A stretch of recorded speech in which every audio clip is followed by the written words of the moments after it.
Yeah, everyone, this is Thermite, and this is Weekly Shonen Jump for the week of July 7th, 2019. On the cover, we've got Asta and Noelle from Black Clover looking at the fireworks. Really elaborate fireworks. And I don't know what's coming up this week, but it's one of those 4 times a year where Jump comes out on Friday instead of Monday. So we are getting, 2 issues of Jump this week, quote unquote, but then next week we're not getting an issue. I'm excited about that. I guess the main pressure from my channel, though, is I can't wait until, Thursday or Friday to put out this reaction. Just because, the issue is going to come out officially right around then. It would feel too late to put it out super late. So I'm going to try and put this one out pretty early. Also, I'm super curious as to, how this was laid out in the Japanese version. I know with some of these banners, they take just, the character assets and then put them on, a brand new background. Or sometimes they do use the background from the Japanese cover, but they zoom in on it, or they, shift it around. This one's interesting because over here, these fireworks are all Black Clover related. So, they're definitely from the Japanese issue. And, I assume in the Japanese issue, they were, looking at fireworks, or the fireworks were behind them. But, this is so wide. So, were there just, way more fireworks in the Japanese version, going all the way down? Or actually, what I'm thinking is maybe they composited in, these fireworks. But then, these were all from the Japanese cover. Anyways, that's all speculation. Let's jump right into Actos, Chapter 72. So, will Kei get down from the mountain in time? That's the big question. Right, where's Yanagi? Come on, get here. Okay, so it looks like Ogami's giving up. So I assume she's got to, come in at the last moment and swoop in and go, hey, Ogami, calm down, I'm here. Or better yet, because she's coming off the mountain, because she's, embodying the power of a god, I feel like she might just come in and point at him and say, no, go back. No, you're staying. That would be a really cool power move. Okay. I need a lift to the airport. I'm going back to Hollywood. So, he's going. According to Cinderella, time doesn't run out until midnight. This is some good banter. Literature banter. Alright, scene 72. Efforts. Now loading. Will they get there in time? I mean, presumably, but then again, they're not going to show up at, the airport. Ogami's already going to the airport. Whereas they're most likely going to, the meetup area, to the temple. So maybe they won't meet up. Or maybe it'll have to be a phone call of, hey, I'm at the temple, where are you? Oh, jeez. So he's at the airport, and he's surrounded by paparazzi. He might just tank the entire stage play at this point. Yeah, most of our sponsors are attracted by his name. There's no way to not... Yeah, jeez. But he is extremely calm, which I guess makes sense. He does have deep faith in Yanagi. Okay. This is Shinichi Yamachi, the corrupt producer. If you're considering doing business with him, watch out. Just immediately tanked his career. Boy, oh boy. I mean, Amachi's really taking it calm now. Jesus. If this ends his career, maybe it's just as well. But acting is our work. None of the rest matters. Okay. I mean, he is one of the, he is the lowest profile person working on the play right now. He and the other girl from Death Island. So if he's able to, truly convince him, that'd be pretty big. Okay. I never put effort into becoming an actor. Star scouted me off the street, and the next year I starred in an award-winning film. The rest is history, and that's it. So since then, I do put effort into one thing, continuing to be true to myself. I can honestly, I can buy that. I get it. He is a big jerk, but at the same time, I understand his ethos, and it makes sense. He is an actor who has this powerful charisma, who is incredible just by being himself.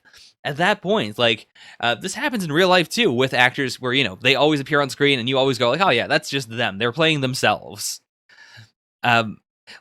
It's dangerous because, yeah, as an actor, they might want to grow. They might want to try different things. But at the same time, what people want is them. It is mutually beneficial for the audiences and for themselves, for them to stay true to themselves. Even if they have horrible flaws from the very start, they need to, they have to stay true to those. And I do have just a deep amount of respect for anyone who does have this outlook of, I need to be true to myself. Like, I'll sacrifice a lot of things if it means being true to myself. It's not always right. Sometimes it's extremely annoying, but I do respect it. Okay. But can you get him to be true to himself while also convincing him to stay? Okay, Yanagi's got to be here, right? Oh, just in time. But this is definitely not Yanagi's silhouettes. It's I mean, again, Yanagi has no reason to show up at the airport. So, are we legitimately going to have to like have him reeled in by everyone else? Like, it's such a common idea of, someone's about to leave, and at the very last moment, the protagonist comes in and says, "Hey, I know how to save this. I know how to fix the situation." But maybe that's not what we're doing at all. So Chiyoko and Araya are presenting a like united front. Like, both of them together are going to force Ogami to stay here. I only have room in my memory for women I value. Wow, Junior. Okay. I mean, I could see this. I could see it as a situation where, like, because of this, he loses his faith in Yanagi. Like, Kei ends up being like hot garbage. Like, he just looks down on her completely for being like so unprofessional. But he does gain a bunch of respect for these two. Like, he starts acting not just to act against someone else that he really cares about, but also to prove that he's way better than these two. That's it's interesting because like, he is a very egotistical person, but he's not the kind of person who wants to be number one. Like, he doesn't really want to compete. He genuinely did want to be here just to act against someone who was like powerful enough to, to not buckle and fall in front of him. So I genuinely don't know if this is going to work. I feel like it has to, because he can't leave. Like, he can't go to America. He has to be around for this play. But at the same time, like, this is definitely defying my expectations. I honestly, I hope the mangaka commits to this. I really don't want Yanagi to show up at the very end and say like, all right, I'm the linchpin. I'll give the final judgment as to whether Araya, sticks around or not. I kind of want her to just show up like an hour late and learn that, oh, the entire production nearly fell apart because I wasn't here on time. It's my fault, and I couldn't have done anything to stop it because of the situation I was in. Like, that is a big, bitter pill to swallow, and it would be really cool to have her have to deal with it. Like, it would also shake her confidence, which would make it even more difficult for her to, portray a goddess. To, like, push everything out of her mind and decide that, no, I am the hottest shit. I am the best person in the world. Oh, this is so cool. All right, this was, like, a very distinctive chapter of Actage. Let's jump right into Black Clover. Black Clover, Chapter 211, starting off with a color page. Oh boy, it's Sekka. We've all been wanting more Sekka. Oh, the character poll. Ooh, okay. Did I vote in? Did I vote in the English version? Was there an English version? I don't know if there was. Like, back when Weekly Shonen Jump was coming out in pure magazine format every week, they used to always like run a like parallel poll. But I don't know if they did one this time around for Black Clover. Oh dear. Sekka, 54th place. Nero, 16th. That is also an interesting thing to note. Like, I do know that Black Clover, like, I'm not a big waifu person a lot. Like, I can get into it, but not really with series where it's not the main focus. And I do think, genuinely, like, if Nero, like, changed while the poll was going on, she probably would have been significantly higher. Like, I feel like Black Clover fans like the waifus. Anyways, let's jump right into this. Oh man, I hate this order. Like, I really dislike it whenever the characters aren't like sorted by, like by clearly like this is the these are their rankings. Whenever it's like super messy like this, I have no idea who's where. I do think the art style is really good though. Or like, not the art style, but like, the fact that they're all wearing formal wear. They all look really good.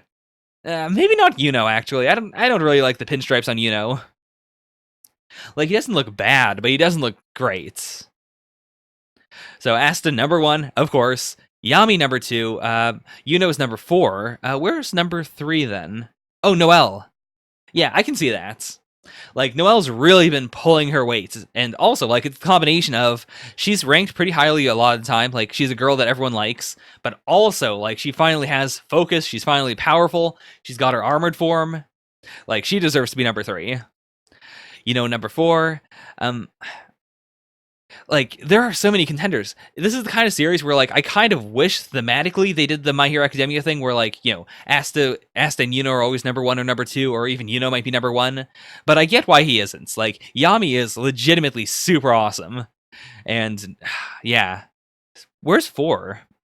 No, actually, where is 4? Or, no, I just said 4 is Yuno. I'm an idiot.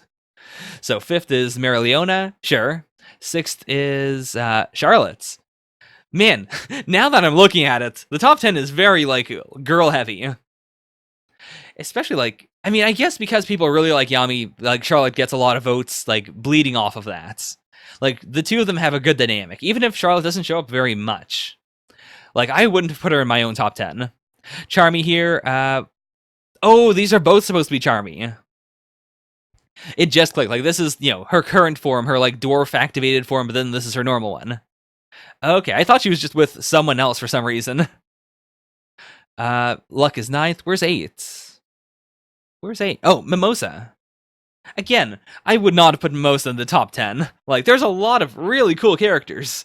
And, like, Mimosa's good. Like, she's fine. But I think, like, even amongst the girls, like, she's not in the top 10. She's just, I mean, she's not even, like, the second Vermilion family member I'd put here. Like, where's Frigolion? Luck is 9. Gauche is 10th. I can't believe Gauche is 10th. Really? Like, if we had to add another Black Bull, I definitely would have put, like, Vanessa here. Like, definitely Vanessa. Maybe Magna. Still, like, it's respectable. I can see why everyone's here. It's not like some character polls where I'm like, I don't know how in the world is this person here? Like, it's fine. It's fine. Anyways. You know, this is kind of bothering me. Like, I'm fine with them using the color version of the logos when there's a color page, and I like the idea of, you know, using the not color logo when it's not a color page. But, like, these, like, blank pages they use in order to, like, proper orient the pages, it bothers me whenever they use the color logo on these. Like, just because it's not a color page. The rest of the page is white, it's across from a black and white page, it stands out too much. It feels weird. Ooh, so Sekira's thinking about it. I didn't think you'd be able to do it. I thought you could never be someone like the prince. But look at him now. Yeah, so, as I said last time, Yuno's going to, carve the way forward. Asta's going to go in for the kill. I don't think he's going to land the kill, though. I think he's going to, like, destroy most of the demon's defenses, but then out of nowhere, Yami's Darkness Dimension Slash is going to fly in. Or it could be the other way around. Like, the demon holds off Asta's sword, and then the Darkness Dimension Slash comes in, surprises the demon, and then that's the opening that Asta needs in order to, like, land a decisive hit. God. Alright, so come on, hang in there, just a little more. Huh, and he isn't even following properly. There's nothing to worry about. I mean, is that partially just because of, Asta's anti-magic is, like, eroding the magic being used to pull him forward, or is it something else? Oh, he hid in the shadows of the severed magic. My blind spot from a different direction. Okay, so it's not even like, just clearing the way. It's the two of them are going to hit him at the same time. Nice. Oh my god. I've got to say, like, I'm not the biggest fan of this design for the devil. Like, I really do like the pure inky black with the only detail being his face. I said I liked the mouths all over, but like this, it's kind of I could take it or leave it. It's not as cool as his normal design. Stop, hold, bend, retreat, halt, go back, weaken. He's using everything he can to push him back, but it's not happening. Oh, no. Okay, Asta's out of demon mode. Okay, but Yami's winding up. Don't worry, you'll do just fine. Oh, man. Please stop showing us Julius. It hurts so much to remember him. Like, now that he's dead, now that he's gone. But that's what Yami needs to hear right now. Monozone, Dark Cloak, Dimension / Equinox. Holy crap. Oh my god, I just noticed what was happening. Like, I saw this page, and I was about to say, like, oh, it's kind of cool that, his blade is also, like, splitting the very panel in half. But I didn't get what was happening here. Like, I thought these were, like, 1, 2, 3, 4, 5, 6 separate panels. But no, like, he is splitting each individual panel. Oh my god, that layout is so cool! That's so cool! And, like, how it's traveling into the monster, through it, and then finally bisecting the devil. Ah, does that? It's not quite a, like, you flip the page and the line is on the same area.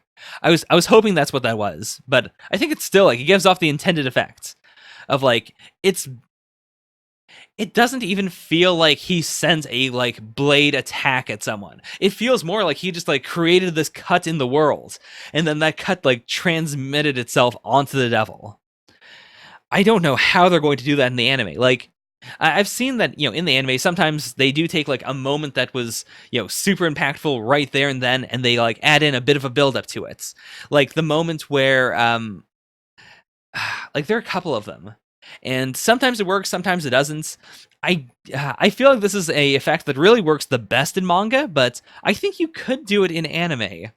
I guess it would have to be, like, the screen gets split in half, and then you use, like, a really cool transition effect to show, like, from a first-person perspective, or, like, from a POV shot, how, like, the entire scenery changes, but the line stays the same until it ends up on the devil. Like, I could see them doing that. That would be really, really cool. Yep, dark magic can interfere with the other worlds. He's cut in half. Like, that's good. Come on, you gotta finish it, though. Like, you can't let him spawn more like, mouths. Okay. Heavenly Prison, Faint Omen. Seals away his physical damage. Man, that's such a chuny spell. Heavenly Prison, Faint Omen. Like, it doesn't seem like there's no inherent meaning to it that I can immediately that like jumps out at me. But okay. Come on, Asta. You gotta nail that hit. You're going to be the Wizard King, aren't you? I mean, Yuno's keeping him busy. You gotta just land that killing blow. Right here, right now. I'll surpass my limits. Alright, that's it. That's the end of the chapter. Oh my god.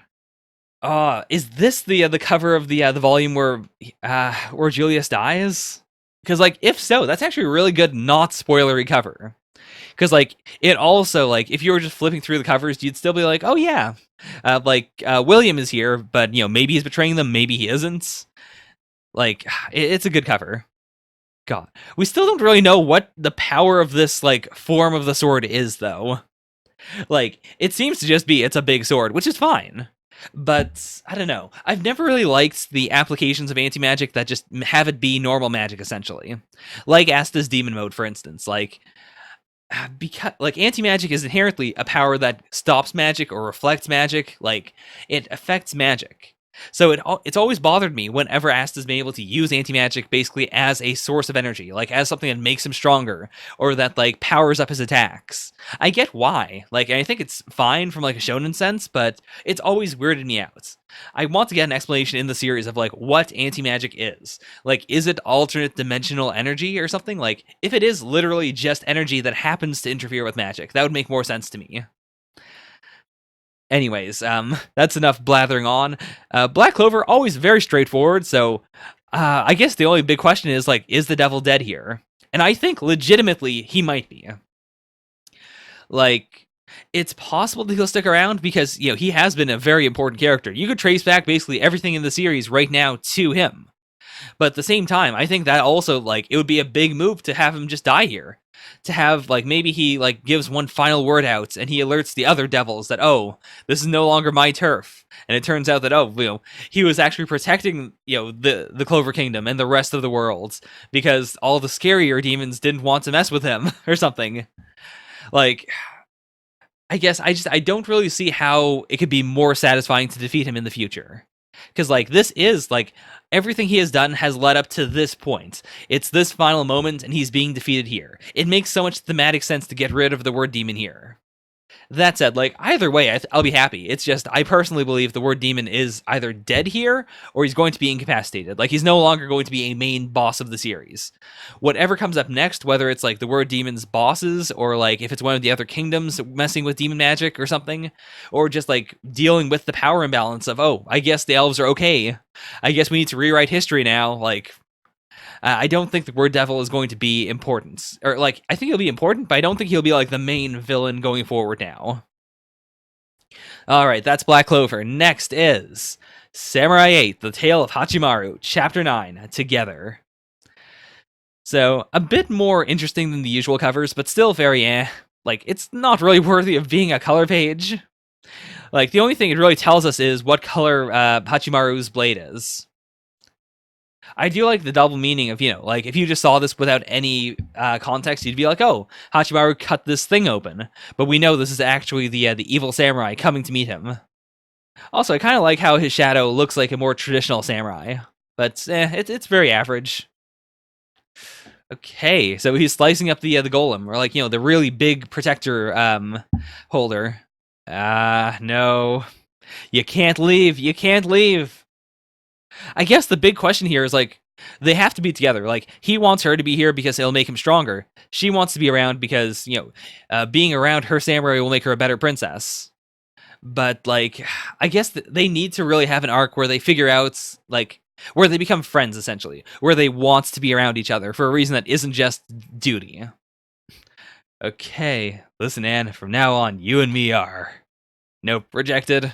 Okay, so they're searching for locker balls. Right. Huh. I wonder then, like, are we going to create a big squad of samurai then?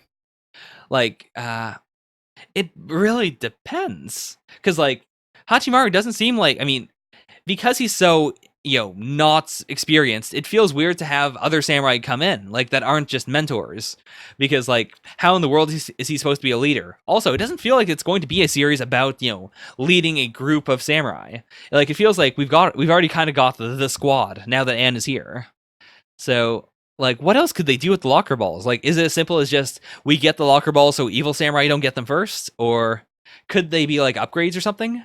But yeah, that is a good way to have her be a support character. Like, inherently, yes, she is a support character. You shouldn't expect her to fight while still making her extremely important. I mean, it's a pattern that I've grown to accept, but I don't really like it. Like, I was talking recently about, like, the newish shonen trope of, having a female character, like, one female character in the series, or, like, who is the, the important girl, who gets an important arc, but it's, like, 100 chapters in, or 200 chapters in. Like, Blue Exorcist does that, like, Black Clover did it, arguably. Like, the main girl in Black Clover does get, like, a couple arcs, but she doesn't really get, like, her time to shine until, like, relatively late in, as of right now. It's one of those things where, like, I get the idea of you want her to be passive at first, you want her to not, like, overshadow everyone, but then you want to give her, the focus later on when she's earned it, when everyone loves her, and then it's a big triumphant moments. But why does it happen so often to female characters? Like, I don't know. Something about that just weirds me out. I'm not saying it from, like, a feminist perspective, per se. Like, I'm not saying it from the sense of, more female characters should have more focus at the very start. It's more just, like, it's a weird pattern to do specifically with female characters. And then you get things like Naruto, for instance, where Sakura doesn't ever get that arc. It feels like she's supposed to. Like, it feels like we are waiting for that arc for a while, and then the series ends. Okay, so that's his light, and then there's, like, a ton of others. All of these dots are locker balls under the earth, aren't they? What? Wait, really? Like, they're all locker balls, though. What? There's so many of them, though. And it's not even like, these are the ones across the cosmos. She said specifically, these are the ones under the earth. Like, under the planets that they're on right now. What? Huh? Like, there's no way, though. There's no way you can mass produce that many samurai. That's nuts. Like, are they including, like, the tiny little planetoids that show up when people transform, though? Like, are those locker balls? Maybe? Or can they really make, like, 50 samurai off of this one planet? But yeah, I mean, you're not going to grow closer together if you don't hang out, if you don't do stuff. Like, just hang out for a bit. Like, you're together now.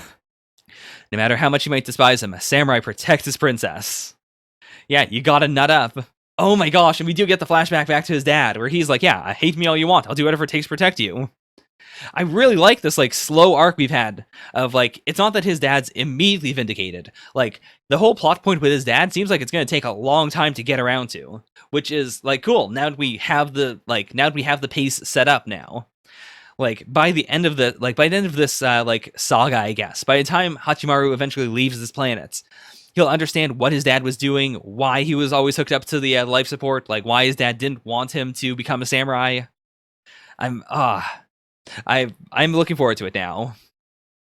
I mean, I do hope that they get the misunderstandings out of the way pretty early so that the two of them, like, have a partnership that is based around understanding each other. Or, you know, like one where, like, randomly hearing something in the middle of the wind and then immediately, like, taking it the wrong way does not happen. Because I hate that shit. That's the worst. I think it's okay in some series where, like, the series is designed around misunderstandings and they find a way to balance them out with other stuff that makes it fun. But if it's done in, like, a serious way, or if that's the main source of drama in a series, I hate that. All right, are those two gonna work out? They better. Let's see. Or the galaxy will come to ruin. Oh, did he put his glasses back on there? That's pretty cool. Like, just for a panel, like when he was looking at something, like that's pretty cool. Like, I really don't like his separated glasses here. They look so bad. They look so weird. Like, because they are literally just two glasses frames without a connecting point, without a bridge, without any arms, just like floating there on his hair. It's so bad. But I do like the idea of them like floating down to be on his eyes again. Like, or oh yeah, he did that here too. Like, I think that's fine. Okay, so going back, getting some ice cream, I guess. Aww. Wait, where'd they put the locker ball though? Like, it's real big. Did they? Where is it? Oh, okay. There's like a grabby thing on the back of. Yeah. Okay. I see. Are you from a Bushi line? What the dojo do you belong to? Have you always been strong? You know, I feel like if the anime comes out, people are gonna hate her. Like, they're gonna hate her speech quirk because, like, it's one of those things like Asta or like Taiju from Dr. Stone, where the characters do scream a lot. But I do think, like, when you switch it to anime, like, some people will really be fine with it. Other people will absolutely hate it. But, you know, even though they're fine within the manga, like, having to actually hear it is where the problem comes in. In the same way, like with An, like, the way she speaks is very annoying. I think it's fine when you read it, because, like, you automatically, like, mentally put it all together. But if you had to, like, sit around for, like, you know, 10 seconds every time she wants to say, like, a simple line, like, I could see how that could get irritating. Actually, I've always been a rambunctious kid, so you bet I was tough. The other folks at the dojo said I was a prodigy. No, you idiot! You idiots! Don't lie! Why? Why would you do this, you idiots? Then unlike me, you've got real talent, Hachimaru. You idiots. You had an in. The two of you are so similar, but you fucked it up. Also, where are they getting this money from? Like, Hachimaru definitely does not have a job. An most likely does not have a job. Where are they getting this money? I mean, I guess maybe An has money, actually. Like, she was the one who bought the ice cream, right? Yeah. So I guess she's the one paying for all of this stuff. Meanwhile, we've got evil samurai almost here. What information do you have on its satellite? It is known locally as Mun, meaning cloudless, no life detected. Good pun. But okay. So he smashes into the Mun. And oh boy, good match cuts. Very good match cuts. I'm coming for you, Hachikaku. Alright, so I guess the question is, though, like, what is he doing with the moon? Like, this will come in handy on the way back when I eliminate this planet. But it looks like he's pushing it into the planet right now. So, like, is he just pushing it in a little bit? Or maybe he isn't pushing it at all. Like, maybe he just crash landed on it. And the point is just that, you know, you can see the crash landing from the planets. Well, interesting chapter. Definitely one of the better Samurai 8 chapters. Like, we did stuff, it was fun, there were some character interactions that weren't, like, boring. Like, even their relationship, like, yeah, sure, Hachimaru is lying, but at the same time, like, I get why. It is because, you know, he's a bit embarrassed about the fact that he was, you know, basically just bedridden this entire time. Or, you know, not bedridden, but, like, incapable of doing anything up until right now. So I get it. It's fine. I do hope that they clear this up by the end of this arc, though. Like, I don't want it to be an ongoing thing throughout the series of him lying about his past. It's also going to be interesting to see how the fight goes down. Because, like, a samurai protects his princess. Will she have, like, some other way of aiding him in a fight? Like, I do think she will be completely support. Like, she's not going to actually help fights. But will she be able to, like, point out weaknesses on the enemy or do something to that regard? Or, like, cancel out whatever the other princess is doing? Because that would be kind of cool. Like, I really wouldn't want her to just be in a corner every time he fights. Like, that would feel boring. The series needs to have some way of keeping her active. Because also, like, she is a part of a trio along with the Holder and the Samurai. And obviously, we can see what the Holder is going to do. The big question is, like, how does the princess stay active? I respect any series where there is a support class that stays as purely a support class, but is still, like, really interesting and is, like, vital to every arc. So I'm really, really hoping, since that is part of the premise of every squad in Samurai 8, I really, really hope they manage to make that work. All right, well, Samurai 8 is a good series. I mean, I don't know if I'd say it's a good series, actually. I forgot to rank Black Clover. It goes above Actage. Samurai 8 goes, I believe, below Actage, but it was still a good chapter. Like, it was above average for Samurai 8. Yeah, that seems right. So, let's move right along. Next is Tokyo Shinobi Squad, Chapter 6. Starting off with, not Amaryllis. What was her name? It's like, it is the name of a flower. I assume this flower, actually. Oh, I just noticed, actually, like, this is clearly like a normal tattoo. This one might not be. This looks more like a production code or something. Oh, and she has one on the top of her breast as well. Like, it could be something with just, significance to her, but it could also be, like, a model part or something. I do like that. Like, the fact that, like, N has all the information, but he's still, like, he's got to spend a lot of time putting out that, like, 1 petabyte or whatever of data. Like, he has to sit down and do the work.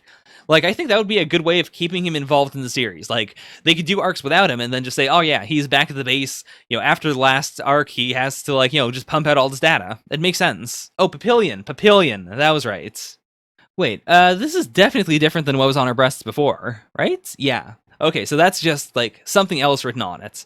I guess the implication is that she wrote it in lipstick. Kind of wish we could read it, though. Ooh, I guess this will be like, the Papillion focus arc, which is kind of cool. Like, I do think that she's, a very important character, but she hasn't really gotten a lot of focus. So hopefully this is where we see where she shines. And then after that, we can start adding in the rest of the Narumi Kai. Okay, I have rooms in my mind. So he's using a memory palace, essentially. Yeah, this boy is going to become even more special. Like, right now, this is still within the realm of possibility. Like, having 1 petabyte of just random data, like, that's pretty insane. But, like, the current, like, idea of how he does it is very much, like, rooted in how actual, like, people with great memories know how to remember things. So I'm kind of excited to see how that branches off. Like, I hope that they keep on, like, giving his technique of remembrance a link to real-world remembering abilities. Because I think, like, there's a lot you could draw on. There's a lot out there, and it would be really cool to see how the series, like, expands on it again and again until he is, like, not overpowered, but where he is, like, a powerful member of the crew. Like, up there with Jin, perhaps. Okay, so she's going out with Jin. Hopefully that is, it's just the two of them. Like, I don't want to focus on N. Or I guess they could cut back and forth. Like, have N with Taiga and with, like, maybe some of the other Narumi Kai. Like, just getting to know them separately without having to rely on Jin. Papillion, you never told me you had a sugar daddy. Oh, whoa. Oh, jeez. Boy, this lady is all legs. She is, like, 60% legs. Boy, oh boy. Oh, is she actually, like, a model? Does she work for this agency, maybe? I do like the aesthetic the series seems to be going with of, the people in the Narumi Kai aren't outcasts. Like, they are all, like, very successful. Like, Jin isn't, an underdog. He is a really, really good shinobi. Papillion is, like, a really, like, great model. She could have just been a model without becoming a shinobi. We didn't really get anything with Taiga, but perhaps, like, I think we will get something with him. Like, it does seem like they're going for the angle of these people are all really powerful, really special, and they're all together because they want to be, because this is more fulfilling than if they just, found success the traditional way. Also, like, the way they're talking about the past makes you think that we might get, like, a flashback arc. Like, maybe not super soon, but I do think that'd be really cool to get, like, we see everyone as they are right now, we get little hints about what happened in the past, and then we get, the arcs where we do flashback and we see how Jin recruited each of them. Okay, her life is in danger. Fair, fair. I do like how direct a lot of these arcs are so far. Like, they're not, like, forcing themselves to come up with a crazy new reason why X or Y is happening. It's just, oh yeah, these guys are just bad. These bad guys hired assassins. You need to protect the targets. It's so simple. Okay, and of course, like, Papillion gets it. Because she was a model, she understands how difficult it is to be a model. And I think she does know that Jin, cares about the story behind, people. Like, he takes jobs not because they make money, but because he wants to do the job properly, and he wants to, like, help someone who is inherently good. Ooh, and he's actually crying. Like, this could be... Up until now, I was thinking, like, maybe he's leading them on, maybe there is a big twist here. And even there, it could be true, but, like, it does seem like he's genuinely crying. But yeah, I mean, I do like this idea, too, of Jin and the Narumi Kai are not the underdogs, but they do fight for the underdogs. Like, it's very much an A-team scenario of, these super really good trained professionals going around doing odd jobs for, the underdogs. That is a sweet way to handle business. All right, they accepted. Let's see how this goes down. Like, because Papillion is a model, I guess she could infiltrate. Like, she could just, like, go in and be like, hey, I'm the new model for the company. They call him the Icy Executioner, a celebrity assassin, with some major names under his belt. And of course, because he's the Icy Executioner, he actually freezes things. And so, I see. So we're paralleling it. Like, he also likes people who try really hard, but I assume it's because he likes being able to kill them. Isn't that the coolest? Did he actually freeze them solid? It looks like he did. Like, they would have moved a bit more, or there would be some shaking if they weren't, like, frozen to death. Okay. God, it is insane that, like, Japan is this corrupt. I mean, because of globalization, but it's wild to think that, yeah, a talent agency can just be known, like, relatively publicly. Like, information can be out there that, yeah, they just straight up assassinated people. Like, they assassinated 63 people last year. That's just a thing that is known, and they can't be harmed. They can't be, like, taken to the court over it. That is wild. But alright, it looks like we're gonna have, like, a proper rivalry here. Like, maybe he'll survive and he'll be, like, a recurring villain, maybe not. But I'm excited to see how they go with it. Alright, arc. Not, like, super duper ultra exciting, but I'm interested in it. I'm willing to keep this going. Overall, Tokyo Shinobi Squad this week was... I'd say just, like, Like, I do think this was a special chapter of Samurai 8. Like, it was better than average, but I don't know if that makes it better than this chapter of Shinobi Squad. I did talk about the Samurai 8 chapter for longer, so I think I will, like, put Shinobi Squad under it. Alright, let's move right into the Last Saiyuki, chapter 18. They're all, like, huddled around a torii gate. Like, a tiny one. If we don't do anything, it'll grow larger by the day of the festival. Okay. But don't they control all the torii gates? Like, is it a situation where one will just, like, randomly appear at times or something, I guess? Huh. Ooh, the Last Saiyuki, chapter 18, the Black Torii Gate of Obon. I wonder if, is what's happening next week the Obon Festival? Because, like, maybe this is meant to be super topical. And we have what looks to be, like, this specific type of torii gates. We've got, Kei and, why do I keep forgetting her name?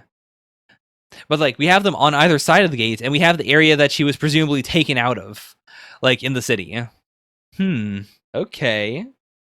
The Black Torii Gate of Obon, is that a monster? So it is. Okay. Huh. Interestingly, humans don't really think of the afterlife as something impossible. Therefore, those thoughts don't go into the Mo box. They trickle out, and then they combine. Okay.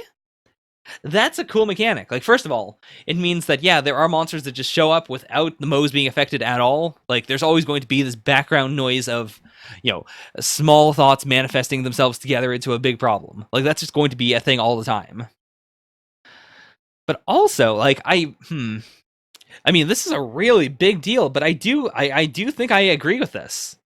That, like, personally, for instance, I'm agnostic. I don't believe in a, like, distinct god. I do, like, have religious thoughts sometimes, but I can't, like, reconcile any of those with any of the, like, major world religions that I've read about, or any of the fringe ones even. Like, they all feel a bit like, once you get into the supernatural stuff, it always feels a bit hokey to me. If it's philosophy, then sure, but the magic is always like, that's where it kind of breaks down. But like, even with that in mind, I do like genuinely believe in the afterlife. I couldn't say what kind of afterlife I believe in, and I wouldn't even say that it's like, a religious thing. It's just when I think of death, my mind, like, even if I know for a fact, like, human beings, when you die, it's black, your brain shuts down, there's nothing after that. Like, some part of me is compelled to, like, if not believe in the afterlife, at the very least, like, accept that, it could be a thing. Sure, maybe.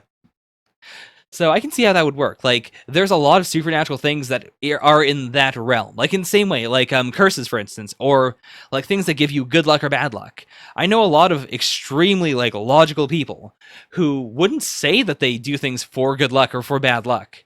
But then they'll just like unconsciously like, toss a coin into a wishing well, or they'll like, they'll avoid stepping on cracks or something like that. No human can visualize an accurate portrayal of the afterlife. It's a mishmash of a lot of people's interpretations put together. So Beyond the Torii Gate is a fake universe. It's an artificial dimension that swallows people up. And that also explains why, like, it's not connected to their Torii Gates at all. Like, their Torii Gates actually do connect to different, dimensions, or, like, different places.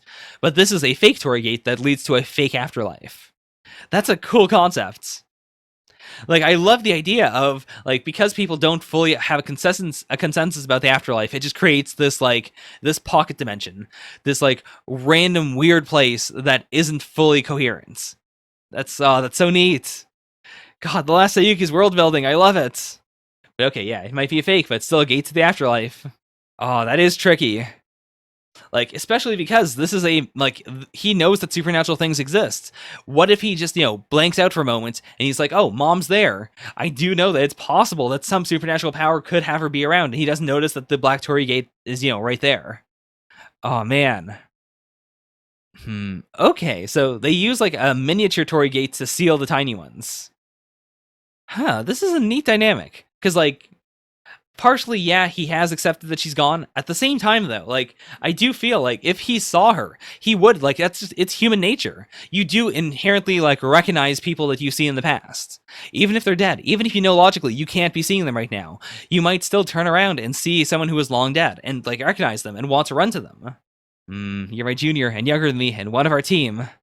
You don't need to try and act all cool and smile in front of me. Aww. I really like their dynamic. Like, now that we've seen more of Estelle, now that we understand her, like, it's nice to have her be, a bit bitter, a bit, tsundere, but, like, just the tiniest bit of soon. In any other way, she's just a normal human being interacting with him. Like, that is, it's nice. It's nice that she doesn't go too far like so many other female characters in Jump. Okay. Oh, I guess that's the big question. Like, what does she see when she looks beyond the Black Torii Gates? Like, who is, the dead person that she would see? Would it be Kay, actually? Like, not in the sense that Kay is dead, but in the sense that, like, it's someone who is away, someone she can't meet. Like, maybe it has that power. Right, no, we were supposed to stay in the Enchanted Land when we were not working. So, we didn't even get to see them, like, locking down all the Torii Gates, which is kind of cool. Like, it was just a background thing. Oh, I was thinking, I wonder what my mother was like. Right. Oh, that is rough. Like, it's not even that she's upset about losing her mother. It's just, like, she doesn't know her at all. She can't even have that emotion of, like, what it would feel like to miss your mother, because she has no idea who that is. Oh, the big question, though, is, like, who is the mother of Sai and Kei? Like, is there even a real mother, or is it more of a metaphorical thing? Like, did they just split off from Son Goku? I want to meet her, and immediately, like, not even a tiny one, but a big black Torii Gate. Did she summon it? Like, is her mother dead? Huh. Something's there. Until then, stay around. Let's jump right into Chainsaw Man, Chapter 29. Perfect score. Oh boy. So, starting off with Power, it's been a hot minute since we've seen her. This is not the way a human being should be brushing teeth, but I understand it. I mean, this is what I expected from Power. Honestly, I didn't expect her to brush her teeth at all.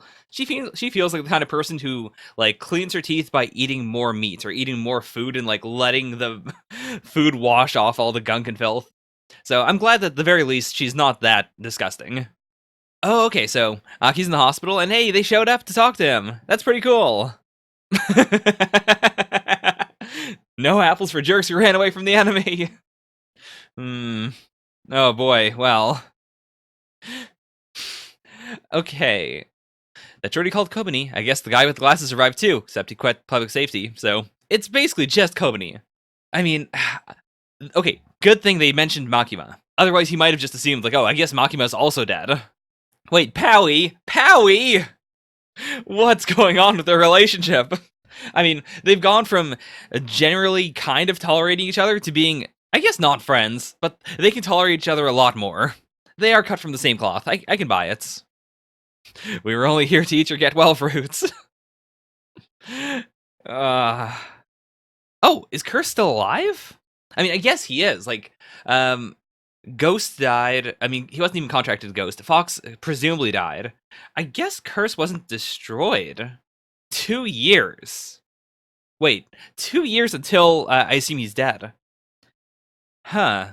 I wonder how much he has to sacrifice per curse use then. Because, like, clearly it's enough that he doesn't want to do it willy-nilly. But it has to be enough that he has, like, he's used it before. Like, for example, it can't be just, 1 year, because that would imply that, assuming he would live until he was, like, 90, 100, that would imply that he's used it, like, 80 times, which is not at all his normal, like, MO. Alternatively, though, if it was, like, 10 years, like, actually, 10 years might work. Like, I could see that. But if it were, like, 20 years or so, that'd be much rougher. Like, that'd be much rougher because, like, he wouldn't have to ask, how many years do I have left? Or maybe it's a sliding scale. Like, maybe it depends on what he's trying to kill. Because that would also explain, like, if I were in a situation where I had to give up a set number of years every time I did something, you better believe I would remember exactly how many years I have left at any given point. I'm so, like... Fire Punch does have emotional scenes, but I do genuinely think that Chainsaw Man has a lot better emotional scenes. Like, of the ones I've seen thus far in Fire Punch. Like, there's a lot of, like, extremely, like, painful stuff, but it's so over the top that it kind of desensitizes me from what's going on. Where something like this, like, his grief over not being, his grief exacerbated by the fact that he can't light this cigarette, like, it's so real, it's so visceral, it's so easy to relate to. And plus, we just do get a lot of time with the scene. Like, it's a lot harder to get over an emotional moment when it takes up, like, the entire 2-page spread. God. Poor Aki. Came back because I left my manga. He's crying. Awkward. Oh. I can't, like, cry at all. Huh. That is really interesting. Like, is he heartless? Would I cry if Howard died? Nah, I don't think so.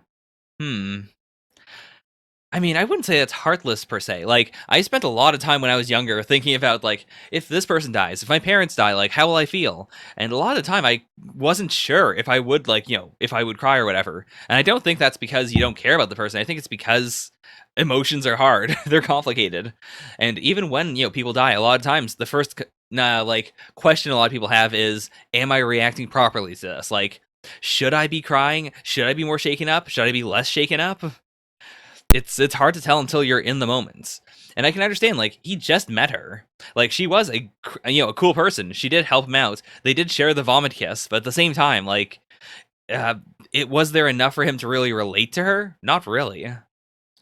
If Makima died, I'd probably be down to the dumps for a while, but I think I'd be back to happy in 3 days. Okay. Like, I did think that we were going to do a transition of, if Makima died, yeah, I would cry. Like, that's the difference between her and everyone else. But no, that's not what we're going with. Did I lose not just my organ heart, but my human heart too? Nah, I don't think so. I do think it is one of those situations where, like, he can't feel it in the moments, or he can't, like, imagine it properly. I do think if Miss Makima died, he probably would freak out a lot. Like, because she is his guiding light right now. He might not fully understand that, but he likes her in a way that transcends liking a girl. Like, he thinks of her as basically this, like, guidepost almost. Like, in his darkest moments, she's been there, even if she hasn't been, like, super touchy-feely about it. Yeah. Okay, so who else is checking in on Aki? I assume Kobani, actually. Nope. Oh, it's the two from Kyoto. Okay. So we're going just full barrel into this. And what does she do, actually? I'm so curious about that. Like, we know that Miss Makima is upper management. We know that she doesn't, like, go out in the field and do things a lot. Like, she mostly talks to other people and gets stuff done. Like, she's assembling the division. But, like, what does a day in her life look like? That's kind of what I hoped we were getting on the train scene, you know, before it all went south and she got shot in the head. He'll be training you. Okay. Answer my questions. What did you feel when your teammates died? Okay. Do you want to get revenge? Nah. Humans or devils? Which side are you on? I guess this is the biggie then. The side that'll take care of me and the side that's winning. Both of which are extremely accurate. Like, both of which are very, like, neither of them are lying. That is their, that's the base of their personalities. Okay, and that's what he wanted. Interesting. Like, he's not looking for people who have, like, a clear loyalty to humanity. He values this idea of we can win them over. Like, as long as we are offering something important, then, you know, they'll be on our side. And she's really skedaddling quickly. Okay, what is this training gonna look like? Makes me feel good to be called master, so call me that. I like booze, women, and killing devils. Oh boy, okay, well then. You never know how a Chainsaw Man chapter is going to end. It's not possible. You can't guess. Boy, oh boy, well then. It seems like, if I had to guess, we'll probably do, like, an actual, like, small training arc here, but I think we'll also, like, do some focus on the individual other, like, divisions. Like, on who survived from those, and, like, you know, that's what I'm expecting. I'm expecting a little, like, jump around. We'll see a bit of everyone. We'll see a bit of this training, and then at some point, Miss Makima will have everyone come together. And then we'll see how that goes. It's a powerful Heigo. Denji's is significantly less sexual. We have seen a lot of Denji's tongue now that I think about it. Like, it's shown up quite a bit in the series. I mean, what is there to speculate about here? What this training is? I think it might legitimately just be, I'm gonna try and kill you, so don't die. Yeah, apart from that, like, no real Kobani focus. She didn't show up here. Like, at the very least, Denji and Power, like, I do believe that they did show up just to steal his fruits, but I think Denji, at the very least, had a little more care there. Like, the two of them wanted to be around, whereas Kobani just straight up did not want to be around. The main thing I'm curious about is how Aoki's going to move forward here, because, like, he's lost the thing that was driving him forward. He's lost, you know, the woman who he cared about the most, his boss, his superior, his friends, and now he's just got a bunch of weird, quirky people, and the rest of the division is going to be filled with more quirky people, because almost all the non-humans are dead. He's going to be more important now than ever, honestly. Like, I wouldn't want to read Chainsaw Man. I mean, I guess I would, but I'd like it a lot less if Aki wasn't here. Like, he's such a good straight man who can also be funny or be competent when he needs to be. He really is, like, pulling the series together, and I'm excited to see more from him. God, these 3 pages are killing me. God. Fujimoto is so good at, like, subdued emotion. It's not what I think of whenever I think of his art, but he is. He's genuinely really good at it. Okay, well, that's enough talking about that. Chainsaw Man, real good. I guess I didn't talk about my rankings, so I'll just put those on screen real quick. We've got Black Clover, We Never Learn, The Last Saiyuki, Actage, Samurai 8, and Tokyo Shinobi Squad at the very bottom. Of these, honestly, like, I don't think I liked the We Never Learn chapter as much as I liked this Chainsaw Man chapter. Like, it was funnier, sure, and it is always tricky to rank a comedic series with a bunch of other series, because they are inherently, like, their appeal is fundamentally different. But I do think I didn't have more fun with this Chainsaw Man chapter, but it felt like there was more substance to it. Which is surprising, because Chainsaw Man tends to be a very non-substantial series, but it was all good. Also, this color page is really nice. If we can get more Fujimoto colors, like, please, please, please. I hope Chainsaw Man does good so we can get more color pages. I love his art, like, normally, but I also really like it when it's colored. Like, when you get that extra shading, that extra, like, warmth, and especially the really, like, out there ones, like the really psychedelic ones. They're super cool. Anyways, that's Chainsaw Man. Next is The Promised Neverland, Chapter 141. Nailed it. Okay, so got a bit of a flashback here. I mean, which makes sense because Emma just met Gargablarg. Gargablarg is a being who stands above all demons. We'll make a new promise with Gargablarg. Oh, he gave us a hint regarding that. Okay, so what is this hint? There's more than one promise. Okay. Humans won't hunt demons, and demons won't hunt humans, so let's segregate our worlds. That's the promise the humans and the demon royal family made. The other is the promise the humans and demons made with Gargablarg. Oh, okay, so they're separate. Like, if they mentioned that before, I did not remember it in the slightest. Like, if they did, like, I may have just conflated them then. Like, I thought it was something that, like, I thought Gargablarg was connected to this promise, but I guess not. Or, like, it's a promise that, like, runs alongside it. But that's right. I just remember talking about that this was the neutral promise. But then there was a promise made with Gargablarg, which involves the demons getting, like, humans, like, being able to farm humans. And then presumably the humans getting something else. So that's the one that's being modified. Like, this promise, I assume, is going to stay the same. Like, let's segregate our worlds, sure. Let's not hunt each other, sure. It's just this one that needs to change in order to prevent the farms from, like, being a thing. Well, here we go. We're doing it. Sure. Okay, sure. Cool. Sure, what is it you want? Boy, oh boy. Is it that simple? It's so casual. He's so chill about it. However, I would like a reward in return. Okay. So we're seeing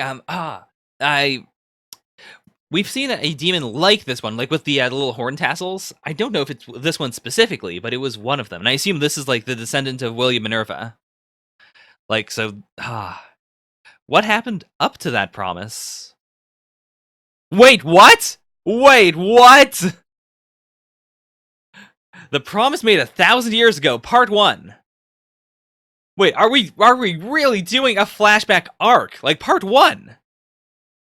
What the hell? Holy crap, okay. I mean, if they were going to do this, like, now is really the only time they can do it. Like, after the promise has been made, the new promise has been made, it would feel real weird to do this again. So, okay, we have a giant dwarf. Like, this straight up just looks like a dwarf head from, like, a fantasy series just stacked on a giant muscly body. We've got this person, very kind eyes, very much like Peter and James. This person who just looks like Vincent. Like, it's just Vincent. Without the scar, but sure. Oh, it's the one from Volume 1 at the table. Okay, thanks. I wasn't totally sure about that. And then... Oh, are these supposed to be the descendants, whether, like, literal or, like, you know, spiritual of the main three? Because, like, this guy has Emma's hair, but he also has the poop beard. The, his Yugo, you know, Yugo's poop beard. Then this person just straight up is Norman cross-dressing. Like, you've got the enormous forehead. You've got the face, which is just Norman's face. Like, if you cropped this out and you pasted it onto, like, a blanked out version of Norman's face, it would look perfect. It's the exact scale of Norman's face, it's just moved down so there's more forehead. Or I guess not that there's more forehead, but, like, the hair that Norman already has kind of up there has been braided. And, you know, it's been pulled away, so there's even more forehead, like, visible. And then this guy's... have we seen this, like, tattoo before? That might just be, like, you know, a generic fantasy thing, but he looks the least like anyone else. Like, he does look like Ray, kind of, but not really. He only looks like Ray to me because we have someone who looks kind of like Emma and someone who looks kind of like Norman here. Also, interestingly, like, if these are all, like, separate people, or, you know, like, like, separate original people that the current cast is, like, you know, certain members of the cast are currently, like, descended from, then it's interesting that Norman is not the same person as the person who I assume is the Rattree clan member. Like, those are, I assume, two different people. Also, this she's kind of got this, like, thing on her forehead. It kind of reminds me of Mujika's thing, but I think it's different. The dwarf is really messing with me. Oh my god, I'm so stupid. I just noticed the owl on the potential Minerva descendant's shoulder. Yeah, that's definitely the original Ratri. But who is this? I don't know. Is this Phil's descendants? No, Phil has like a darker complexion. I have no idea who this could be, or like who's like who this could be the ancestor of. But okay. Ooh, Commander Ratri. Yeah, and same guy. Okay, good. So even on the battlefield, he had the owl. Like I guess like the owl might have been their version of the messenger pigeon then. God, it's so wild to think that these human beings using like medieval weaponry and whatnot were able to take out demons. Like I guess it is like human beings are very good at working together and using technology in a good way, but like demons also have technology to an extent. Though to be fair, the demons we see now, like in the modern day, all have like relatively primitive weapons, apart from Nusanoma. Like Nusanoma had the electric stuff, but their society also seems to be very, very like more advanced than the rest. Whereas everyone else, like they're still using spears and stuff. So maybe demons just inherently aren't good at like getting guns or like using guns even if they physically have them. Huh. Oh, oh, this is such a like fantasy spread. Like an actual like it's something I didn't expect from Posca. Where like we've seen a bunch of fights in Promised Neverland, but they haven't been like this. Like outright like scale warfare on a battlefield. Hey homie. Oh my god, this is gorgeous. Yeah, and we can see like the crack smashings. Like they know how to take out the demons pretty easily, or like obviously they would at this point. Huh. Okay, end of the battle. Dead on both sides. Going back, the squad's all squatting up. Okay, see from this angle, Emma's ancestor does not look like he has the poop beard. It was mostly just in that initial shot where it was like very smeared on. Who is this man?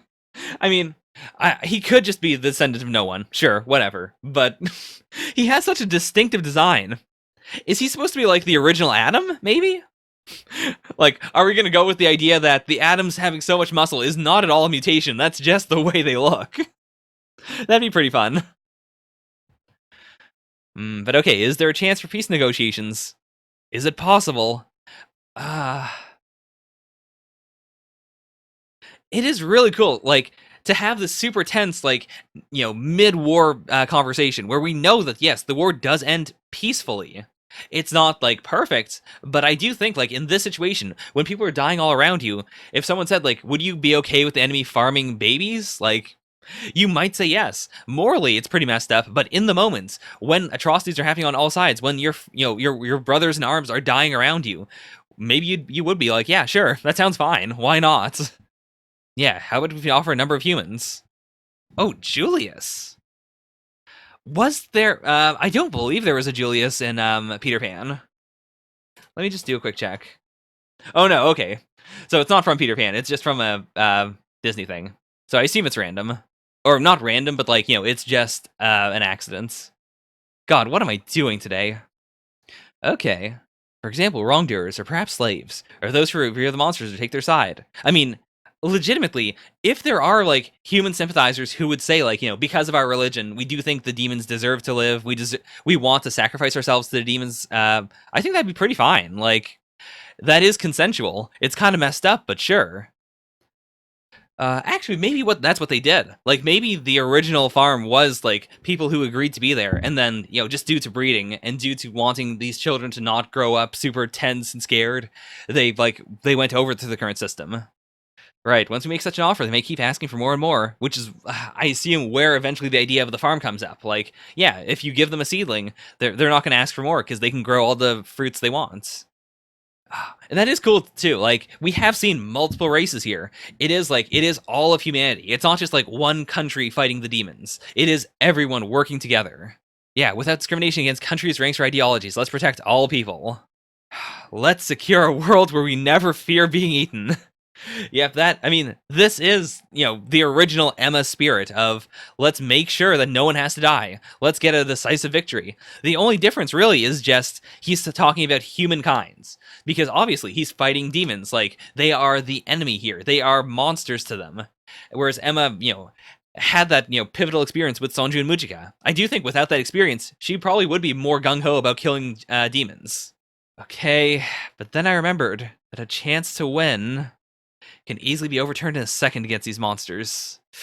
That's the royal family. He's a royal. It's Grand Duke Luvis. Holy shit! Oh my god. Okay, so I wanted this for so long.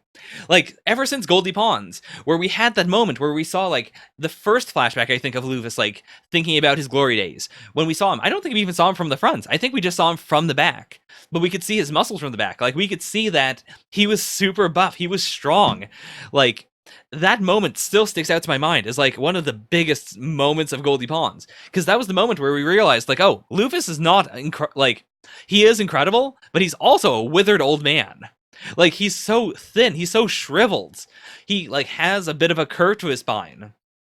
Like, that moment where we realized, like, he's not in his peak. If he was in his peak, all the kids would have died immediately. Like, god damn. It shows off just how incredibly powerful the demons can be. Which, again, makes me very scared for the future of, Norman's little, scheme. Because, I mean, I guess they do have demons on their side as well, but... like, if they have one Luvis, if there's this, just one guy who can tear through swaths and swaths and swaths of humans, like, they don't stand a chance. They really don't. I don't like this design very much, though. Like, the big, goofy grin, and, like, it has elements of his future design, but they don't look that good. I like him, as a concept. I like the idea of buff, young Luvis. But in execution, he's very That was when I realized, I'm tired. I want to go home. I'm sick of this. Oh. Okay. Ah, right. Right now, victory is in our sights. Isn't this the perfect opportunity to end this? So, what we're saying is that, the original Rattree didn't do this because he wanted a proper ending. He did because he was tired. He wanted to give up. Which is presumably, like, for this entire time, I have assumed that the humans got something out of, the promise with Gargablarg. But maybe not, or maybe what they got was, like, not as good as the farms. Potentially. Like, that seems to be the implication. The implication seems to be that if it were, if it's Emma, like, because Emma has a greater view of things, because she is such a special person, she can come up with a promise that is much fairer, that leaves everyone happy, whereas the original Rattree screwed up. He was subservient, or he caused, this suffering of, innocent humans to happen on the demon side, specifically because he just wanted it all to be over with. He was willing to take a bad offer. Huh, okay, well, good chapter. Not at all what I expected. I do still think we're going to get the moment where Emma talks with Gargablarg, like, throws in an extra detail or some other twist, and then she has to, like, leave this area. I don't know, I'm very 50-50 on that. Because, like, it would be more tense if she had to be here on her own the entire time to eventually figure out, what promise she would make. Like, the idea of her making a promise without consulting with everyone else. Like, that is very exciting to me. But alternatively, it could, like, do a lot to have her actually go back and to, like, see what Norman's doing and to, like, have to deal with that. To figure out, like, okay, what is the best option? Let's talk about it, and then I'll go back to Gargablarg for the final offer. Overall, fantastic chapter. It's something I didn't realize I wanted. It was something I thought about, like, oh, they could do it, but I didn't expect this, and I didn't expect it right now. Hot damn. Alright, well, I guess I will put the Promised Neverland, honestly at the top. It was really good. It is, like, the quintessential Promised Neverland chapter that I want. Like, it's so weird, like, having rewatched the anime a couple times with reactors, I've noticed that, like, I don't really think of the Promised Neverland as a mind game series anymore. It's more of a, like, slow, consistent series to me. Like, on the same level as something like The Last Saiyuki. Like, I enjoy what's going on, and I'm not in it for the mind games. I'm in it for whatever happens to be happening. Anyways, that is The Promised Neverlands. Next is One Piece, chapter 948, introducing Kawamatsu the Kappa. Oh no, homie! Well, you can scrub backwards if you want. Like, I do believe if you scrub backwards, then switch the speed to like 1.5 or 2x, you might be able to, catch up with the live stream as it's happening. Or if not, like, I'll keep it up for a little bit before I, take it down to edits. Anyways, I do want to say at the very start, I did watch the new opening to One Piece. I'm not going to talk about it because, just in case anyone else hasn't, I respect not wanting to look at it.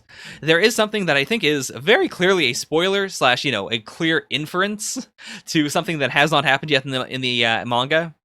And, like, when it comes up in the manga, I'll be pretty excited about it.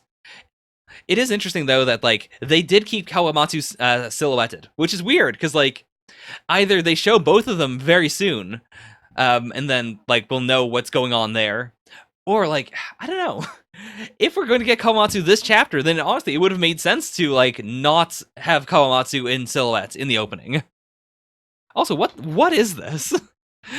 I've been talking so much, but what is this? Limited cover series number 24, volume 1. Okay, so we're doing this again. We're getting another cover series. Oh, this is, let me zoom in. This is, Beijing and his wife, right? Yeah, nice. Okay, it took me a moment. Who are all the 9 scabbards? They were, okay. Fuck. Okay, off the top of my head, we have, Momonosuke's dad, whose name I don't remember. Like, we've got her. We have Okiku. Okiku was a scabbard, right? There's Kawamatsu, obviously. Ashura Doji, that's 4. Dogstorm and Cat Viper, that's 5 and 6. I keep on wanting to say Tanjiro, but that's the kid from Demon Slayer. Danjiro? Dojima? Dorohatsu. Dogstorm Cat, yeah.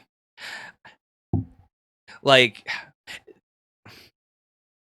how do I put this? It's hard to remember that they are in fact scabbards because, like, while they are like connected to the to Odin, I never think of them as being part. I don't think of them as being samurai. I think of them as being separate. They're like vassals. They're like the crews that are following Luffy, but they're not. Like, they are much more integrated into Wano. I just don't think of them that way. Anyways, let's jump into this. Okay, so going back to Udon. Imagine the hockey flowing through my body. So we're doing this again, except instead of having to do it against, the final boss of the arc, he's just doing it against random people. Sure. Just look how many sparring partners I have. I know I'll figure it out. So I thought that Luffy was escaping, but I guess not. I guess we're going to have a little more Luffy stuck time. I don't know if there's a specific term for that in the fandom, but there probably is. The moment in every arc where Luffy's just busy doing something, so he's not part of the main plot. Okay. Huh. That won't be necessary. What? Huh? So are they gonna just like let them all be tired out, or do they have someone that'll just beat them all up? Oh, okay. So it's the crab bucket mentality. Like, they'll all move to take down Luffy because they kind of have to, or else they'll all be punished. 20 years ago, we fought to avenge the death of Kosuke Oden, Daimyo Kuri, but Kaido the pirate crushed us. Also, are they whispering? I hate this. I hate it so much whenever any series, and it's mostly manga that do this now for some reason. Like, whenever they use speech or like thought bubbles to indicate whispering. I've seen so many series do that, and that's not what a speech bubble is for. Like, use a dotted speech bubble if you're doing whispering. I mean, I assume they are legitimately just thinking at this moment, but it's so bad. I can understand it, though. And also, like, I do appreciate that it's all based around the despair of the situation. Because it does mean when they see, like, the 9 Scabbards back in action, fighting once more, like, I do think that'll actually get them, all riled up. Like, it's this perfect combination of, this is why they're not doing anything, this is why they're not rebelling, and this is the reason why they will eventually, come together and start the rebellion once more. You're an outsider from across the sea, aren't you? You can run and fight all you like, but that's your choice to make. Don't drag us into your decision. But, I mean, that's what Luffy does. He is the fresh wind. He blows into an area and revitalizes it and changes it and messes it all up, and he leaves just as quickly as he comes in. Yeah, you are correct. Like, it's not that difficult when Oda does it, it's just, it does... Even now, even after reading all of One Piece, it still surprises and confuses me at times, because I'm so not used to it. Like, I read so many other series that it just makes me go like, oh, that's weird. Why is this happening? Huh? What? You've got a weird mark on... Is that a skull? It looks like a skull. Or, well, there's clearly 2 eyes. I don't know what the rest of it is supposed to be. But I guess, let's see. That's a kind of play communicable by contact. If you touch it... Oh, okay. They're playgrounds. Master Queen loves to build and craft things. That is not what I would have expected from Queen. Like, Queen is legitimately so well-rounded. Like, he's flamboyant, he likes screwing around and having fun, he has a sense of showmanship, he has hobbies, he also likes to build and craft things. So that's why they call him Queen the Plague. Good to know. Weird that he didn't use... I mean, I guess to be fair, he never had to use one of them. But against, like, Big Mom, you would have thought he would have pulled out, like, the big plague guns. Though I suppose, like, you can't pierce her skin, he would know that. He would have just assumed, like, well, there's no point. Why even bother? Right, if only I could say everything, they'd change their minds. Okay, we're getting him, come on! Tell him there's hope, tell him they've got one last chance! Come on, show me that face, please, dear God! I really don't want Act 2 to end with the Kappa just, like, sneaking off screen, still silhouetted. I want to see that face, give me that face! Is that a voice coming from the never-opening cell? Yep, I mean, he's definitely built up an immunity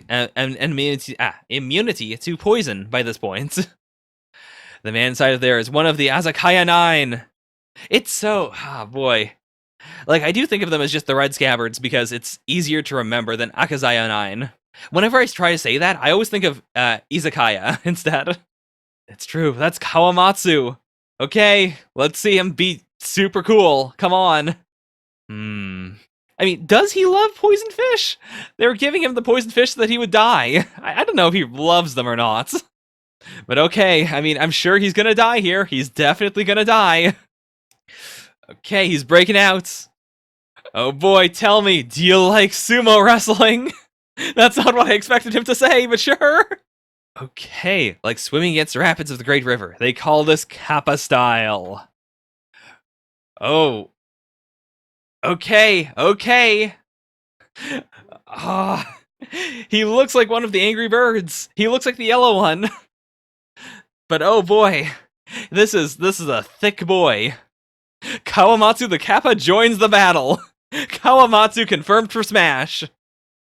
Oh, he was a Yokozuna. Okay, that also, like, it doesn't explain the the whole sumo thing here, but like it does thematically tie into it then. Like, watching everyone do this death sumo, never being able to participate, just being locked away, peering in from his cage for 13 long years.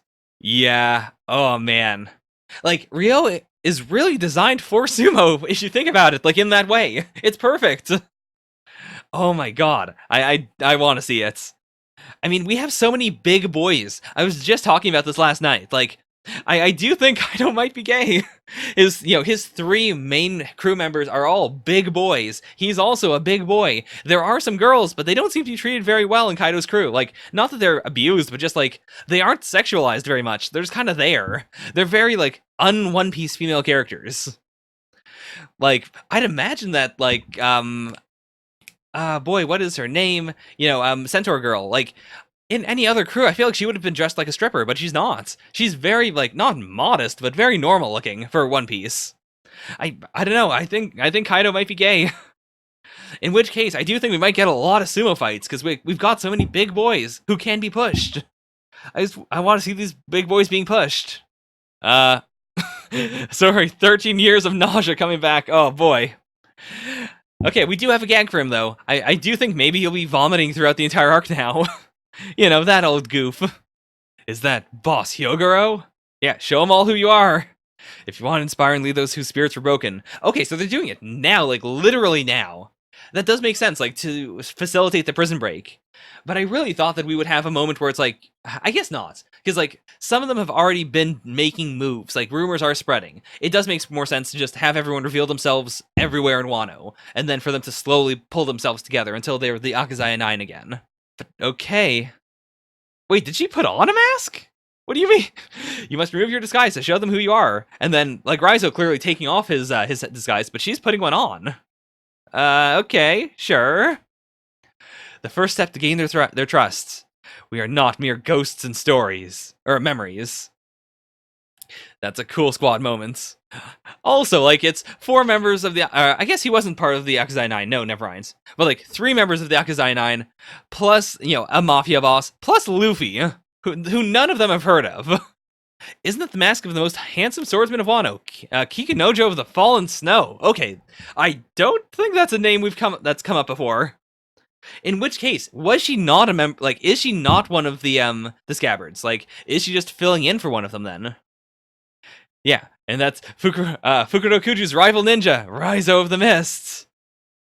Right, the most powerful of sumo wrestlers, and the old man with him really is who we thought. It's Yogurt the Flower. So who's Luffy? Oh, now that you've seen us, we demand your silence. Okay, so first of all, are they gonna listen to you? You're their enemies. But secondarily, like, I assume she's talking more to the crowds. Like, hey, we're here, you know, get excited, but don't spread the word too much. Maybe. Weekly Shonen Jump is slowly turning into a Weekly Shonen Trap. I mean, I'm not against it. Definitely not against it. Oh yeah, Chopper is here. Sorry, I was just like, oh, who's this food? Oh boy. So, good chapter. Like, again, very unlike modern One Piece. We've had a lot of chapters that are just in one place doing a thing, which I am very into. Like, these are legitimately my favorite chapters of Wano right now. Ah. So, we've got the reveal of Okiku, like, or, you know, what she is in the Akazaya 9. We finally have Kawamatsu once and for all. He's also Yokozuna. I love how goofy he looks. Like, he's got a fun design without it being, like, ridiculous. Like, it is ridiculous, but it's not that ridiculous, all things considered. He will fit in really nicely with everyone else. Oh boy, we can actually get a moment with that where, you know, that Yokozuna fights the real legit Yokozuna boy once and for all for Okiku's heart. I'd be very down for that. But yeah, fantastic art, pretty alright paneling, nothing ridiculously special, but it was pretty good. I'm completely fine with this being, you know, the thing that we leave Luffy on for a bit. I mean, I don't think we're leaving him, though. It feels like next chapter is going to mostly still be here. Like, maybe we'll do a transition somewhere else. I was talking to Donut last night. He thinks that Act 2 is nearly over, and I kind of agree. I don't know, like, in my heart of hearts, I don't think it's over yet. I think we still have more to do, but I do understand that, like, we're kind of at an impasse right now. Like, things have been done for the most part. We already have a climax. We kind of just need to do a time skip. Like, you know, of just a day or so. Like, just enough time to move things around so then things are fresh again. So yeah, a fantastic chapter. I don't think I liked it as much as The Promised Neverland. Not sure if I liked it as much as Black Clover. I guess I'll put it there. I do think it was better than Chainsaw Man. Like, this was a good Chainsaw Man chapter, but it was also kind of like this. You know, it was still setting up stuff, moving stuff around. It was a new character reveal. It was, transitional. And I think this was a better, not transitional chapter, but a better, like, small reveals chapter. Or I guess not even small reveals. Like, Kawamatsu is a big deal. Yeah, not a lot of speculation to do, though, but, man, good chapter. Just a good chapter. I'm excited to see what this is. Like, is it going to be... It's not like another Boats of the World thing. It's just another limited cover series. So it could be just kind of anything. It might just be, like, catching up on everyone post-Tokek Islands. It's nice to have one again, though. It's real nice.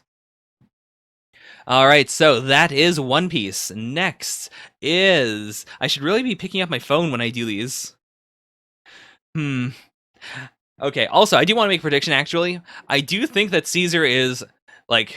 He's probably back at Punk Hazard. Or, no, I think he might be looking in at Punk Hazard when we see him again. Because I do think, he did just, keep on flying. He did fly back, presumably to his base to see, like, hey, is something here? Can I grab something? He's probably, like, looking at the Marines right now as they're going through all his stuff, stealing his equipment. But I would be fine if it was just, a ongoing thing with, like, seeing everyone slowly run into each other. Or not. Or just, random ships. It's all good. It's my favorite type of cover story, where it's not just, one ongoing story, because I think those can kind of drag a bit. I like the ones where it's just, let's see a bit of everyone. All right. Now, next is Dr. Stone, Z equals 112, King of 3 Dimensions. It's a very unique translation of Dr. Stone. I'll give it that. Okay, so we've got Senku on top of a building, reaching outwards. He's got an Xbox controller. Oh, no. This is probably the controller for the drone. Or, like his fantasy version of... Oh, okay, so King of 3 Dimensions is the drone then, right? Because, like, a drone can move, like, in any dimension. Like, in, out, left, right, up, down. It can move anywhere, and it can stay anywhere. Like, as opposed to, like, a plane or a hot air balloon. Where, I mean, I guess a hot air balloon can, but it doesn't feel like the king. A hot air balloon feels very passive, whereas, like, a drone is very active. Like, if you choose any point in a room, you can say, all right, I want the drone to be there, and you can put it there. Anyways. So, infiltration, complete success. They're in, so all they gotta do is steal the petrification weapon. It does seem like they have 2 parallel strategies of the infiltration team is going to try and just, like, grab it. Like, they're going to just go into her, like, boob bulges and just steal it.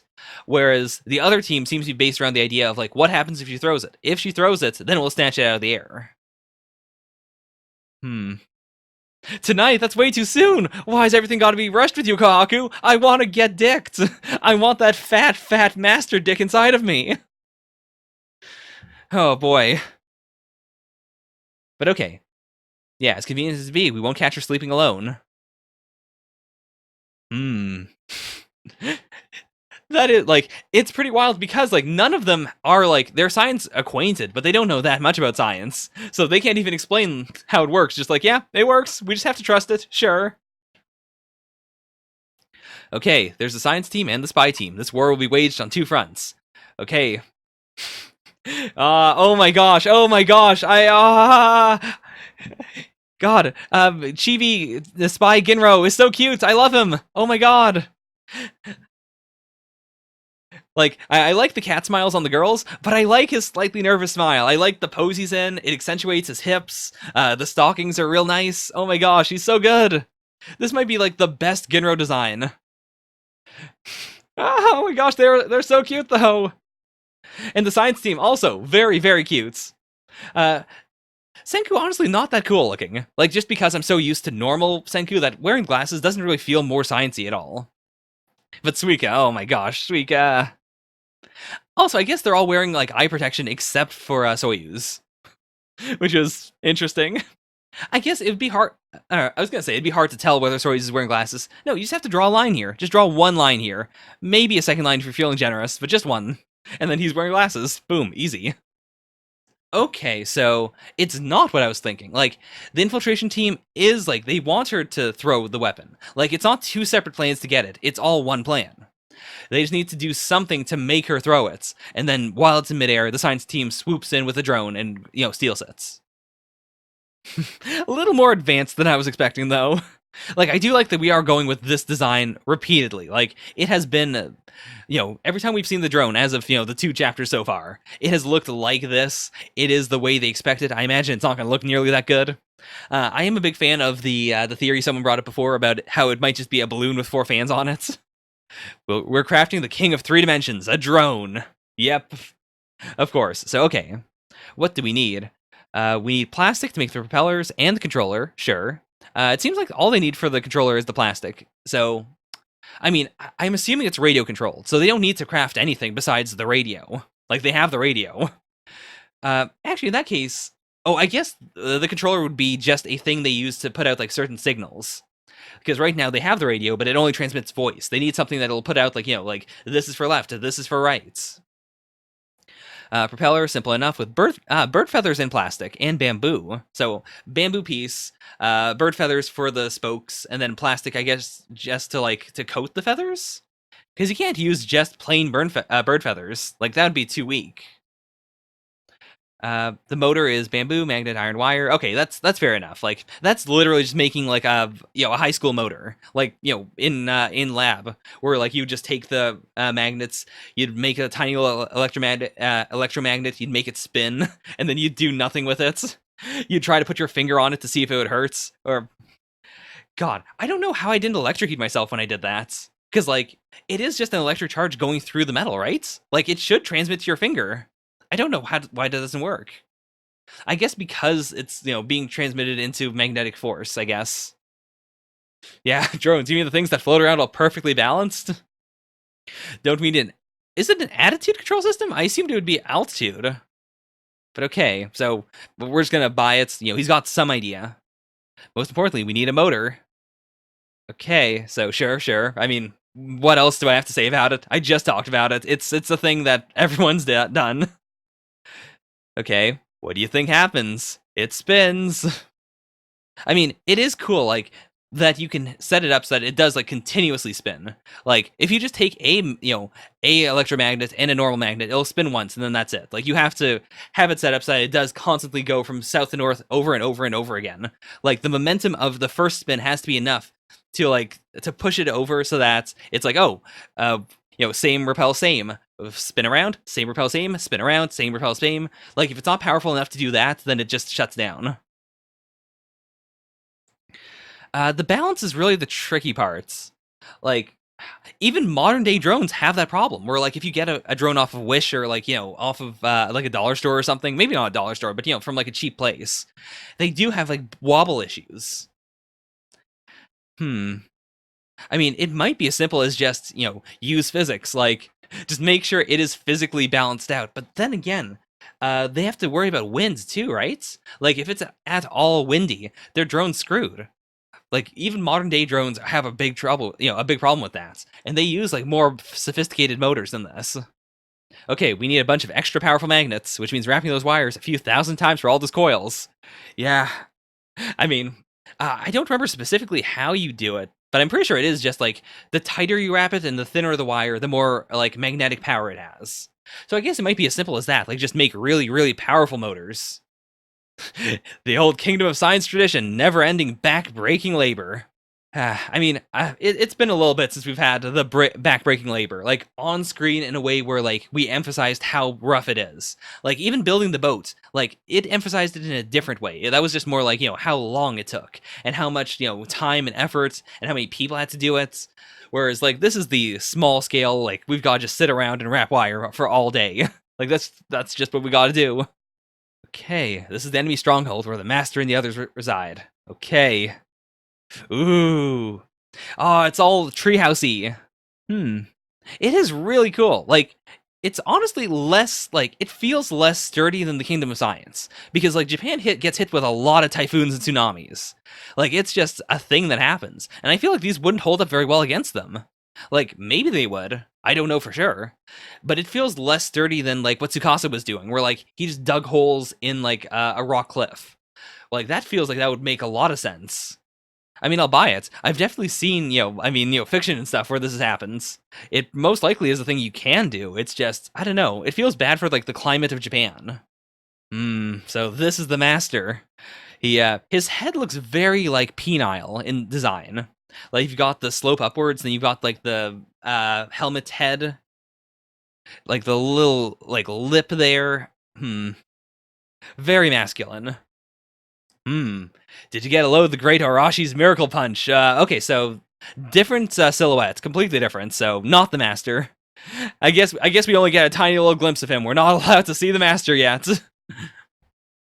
But okay. Boy, oh boy. Speaking of phallic imagery, though, like, I do get this is supposed to be the, like, rockets. Like, their entire village is based around this iconic, how do you say that? Like, iconography?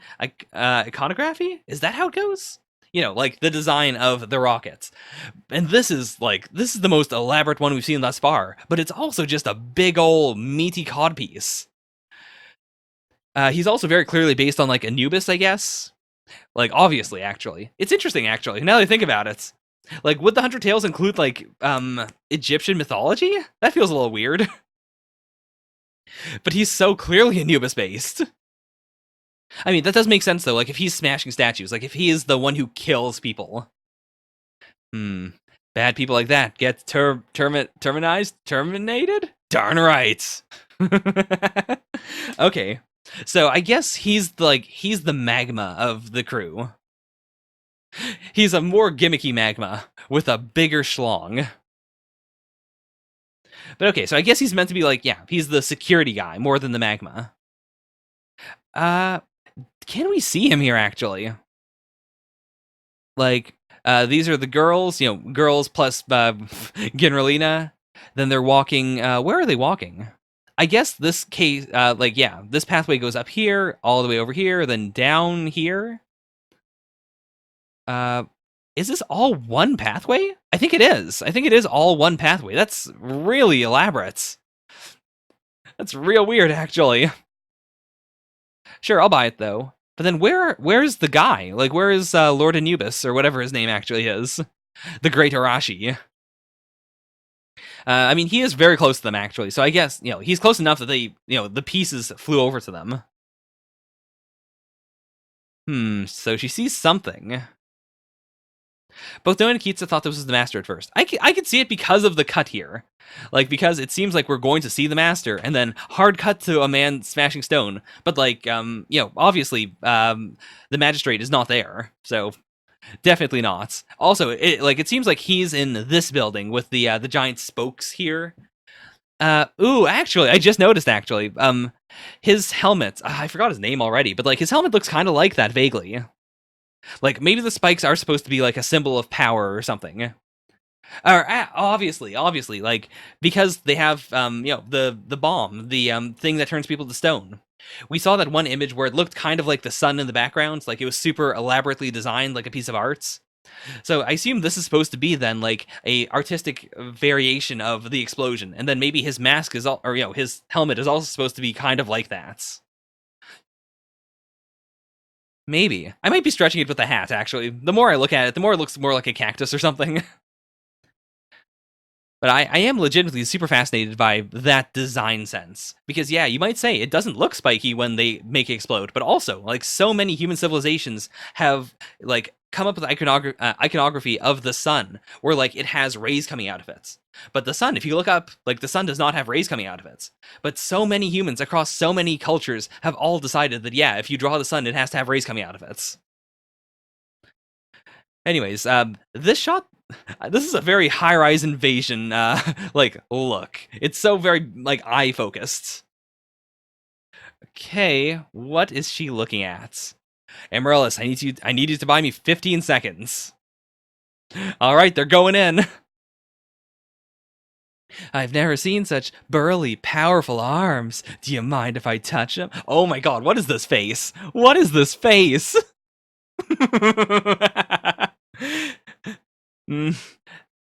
There's not enough here for a proper reaction image, but I kind of want to try. Did I? Oh yeah, I closed a bunch of apps earlier. I guess I'll do it later. I don't want this rub here, though. Like, you'd have to, like, redraw this part. But I think this has potential. This is a strong reaction. You can see the miraculosity of my miracle muscles. I mean, the fact that he keeps on saying miracle is also, like, I guess that's not what the Master said at all. Like, I guess that's more of a Senku thing, actually. Like, miracle water, miracle whatever. Genro, what are you doing? You gotta pull your weight. Come on. Hug these men. Just rub up against them. Come on. What are you even doing here if you're not gonna tease them?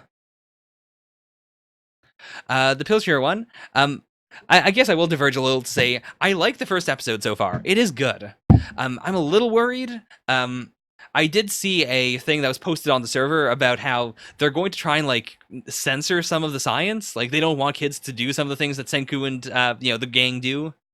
But I can't figure out what they could censor. Like, realistically, like, let's go through some examples. There's making the alcohol. They show that in the first episode, and Senku gives a very clear explanation of, this is how you do it.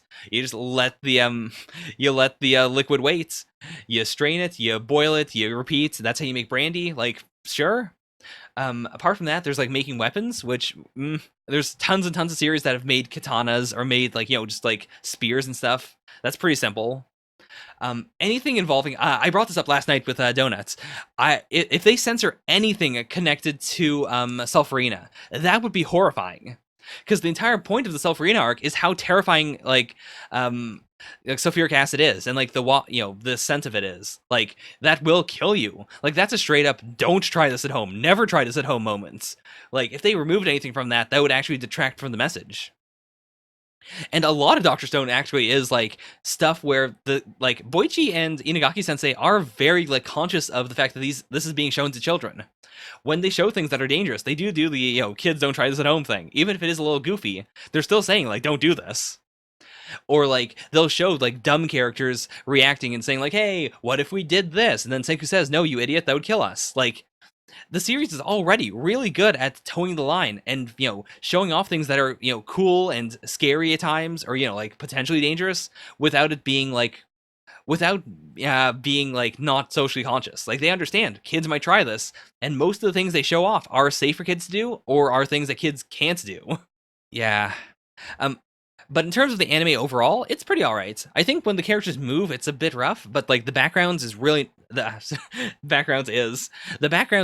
very nice. The soundtrack is pretty good so far. I enjoy it. I think the opening is good. It's not the greatest opening, but it is like distinctive. It has a good visual style to it that I really hope shows up in the other openings if we get other openings, if we get more Dr. Stone in the future. I think the voices are all on point. I hope people don't drop the series because of Taiju. Like, I personally liked Dr. Stone from the very start. I don't know if I reacted to it from the very start, but I did love Dr. Stone from the very start. And so, like, but I can understand why people might not like Senku, or why they might not like Taiju, why they might not like the dynamic early on. I really hope they kind of like condense some of the earlier chapters a bit. Like, a lot of people do the 3-episode test with anime of, am I gonna like the series? I kind of hope that episode 3 ends with Senku dying. Like, if they can squish down the whole like Tsukasa stuff into like one episode or a bit, like if they can end it with Senku dying, and then episode 4 is going into the flashback where we see how he started off. I think that would work really well. If they drag it out too much, it would be bad, but I can see it working. But yeah, I wouldn't say it's a top-notch anime, but it's really good so far. It's definitely above average. It's better than Astra Lost in Space's first episode, which I'm surprised about. I still hope Astra gets better. But right now, it's what I want from Dr. Stone. I hope that they polish up the character animation a bit more. Like, we did get a couple cool moments. Like, anything Taiju did, honestly, was really nice. Like, the little moment where Senku's, like, walking down from the treehouse, and Taiju jumps down, and he hurts his feet just a little bit, and he winces a little. Like, that was all really nice. And we've got little things like, the episode preview thing is, like, it's written out in English. They use, I think, real water to pour into the beaker. It's cool. It's what I wanted. But I never expected the anime to get to Boichi levels of art. Like, I imagine they might do like reaction images that are close, but even then, usually anime don't like go one-to-one with that, and that's fine. I do think, actually, before I go back to the chapter, I want to say one more thing. I was listening to Digibro talk about the first episode, and he brought up something I didn't think about, which is that Boichi is very fluid when it comes to character designs. Like, the faces and stuff do squish around a lot. Like, it's very apparent who is who at any given time, for the most point. But like he gets to be very fluid, and the anime does something very similar, where like Taiju and Senku, like from scene to scene, their faces do change a fair bit. Like they don't stay on model, but it's in a good way. They stay on model to the manga a lot, but they don't stay on model to like the design of the anime, which is something I've noticed a lot with like the more recent One Piece arcs, for instance, where like even if the manga does something really goofy, unless it's an outright like, hey, here's a funny moment where Luffy's smushing his face. If it's just a random moment where everyone's kind of a little off model, the anime takes great pains to make everyone look as bland and as normal as possible. Which I don't like. Like, it takes away some of the charm. Whereas Dr. Stone's adaptation so far has that charm that the original chapters had. I mean, whether you like that one moment where like Yuzuriha's holding the stone bird and her face is all squished, like whether you like that or not, they did it. They went for it, and I think it looks as good as it did in the manga. Anyways, let's jump right back into this. Let's. Boy, oh boy, where is she? Where is he grabbing? I mean, one of his hands is just like scrunched up over here. The other one looks like he's starting to rub his codpiece, which fair enough. Okay, she's bouncing all over. She's got 15 seconds. Make it count. Okay. Knowledge gained from the kingdom of science. So whatever she's looking for up here, like not at the master's location, but close, like maybe around here or so. She's seeing something that is scientifically important. Okay, she got here back just in time. All right. The key to securing our victory. It's a key of science. We didn't get to see anything really, though, so no guesses. Could not guess. How on earth do I tell Senku and others what I discovered? Right. If only I had some way to communicate with them. Are we gonna get a, no, it would be out of character for her. I was gonna say, like, are we gonna get a moment like, Chrome, where, like, we had the chapters focused just on Chrome without anyone else, where he had to, like, use science to figure stuff out? Like, maybe we'll get that, actually. Maybe we will get the dream team of Kirasame,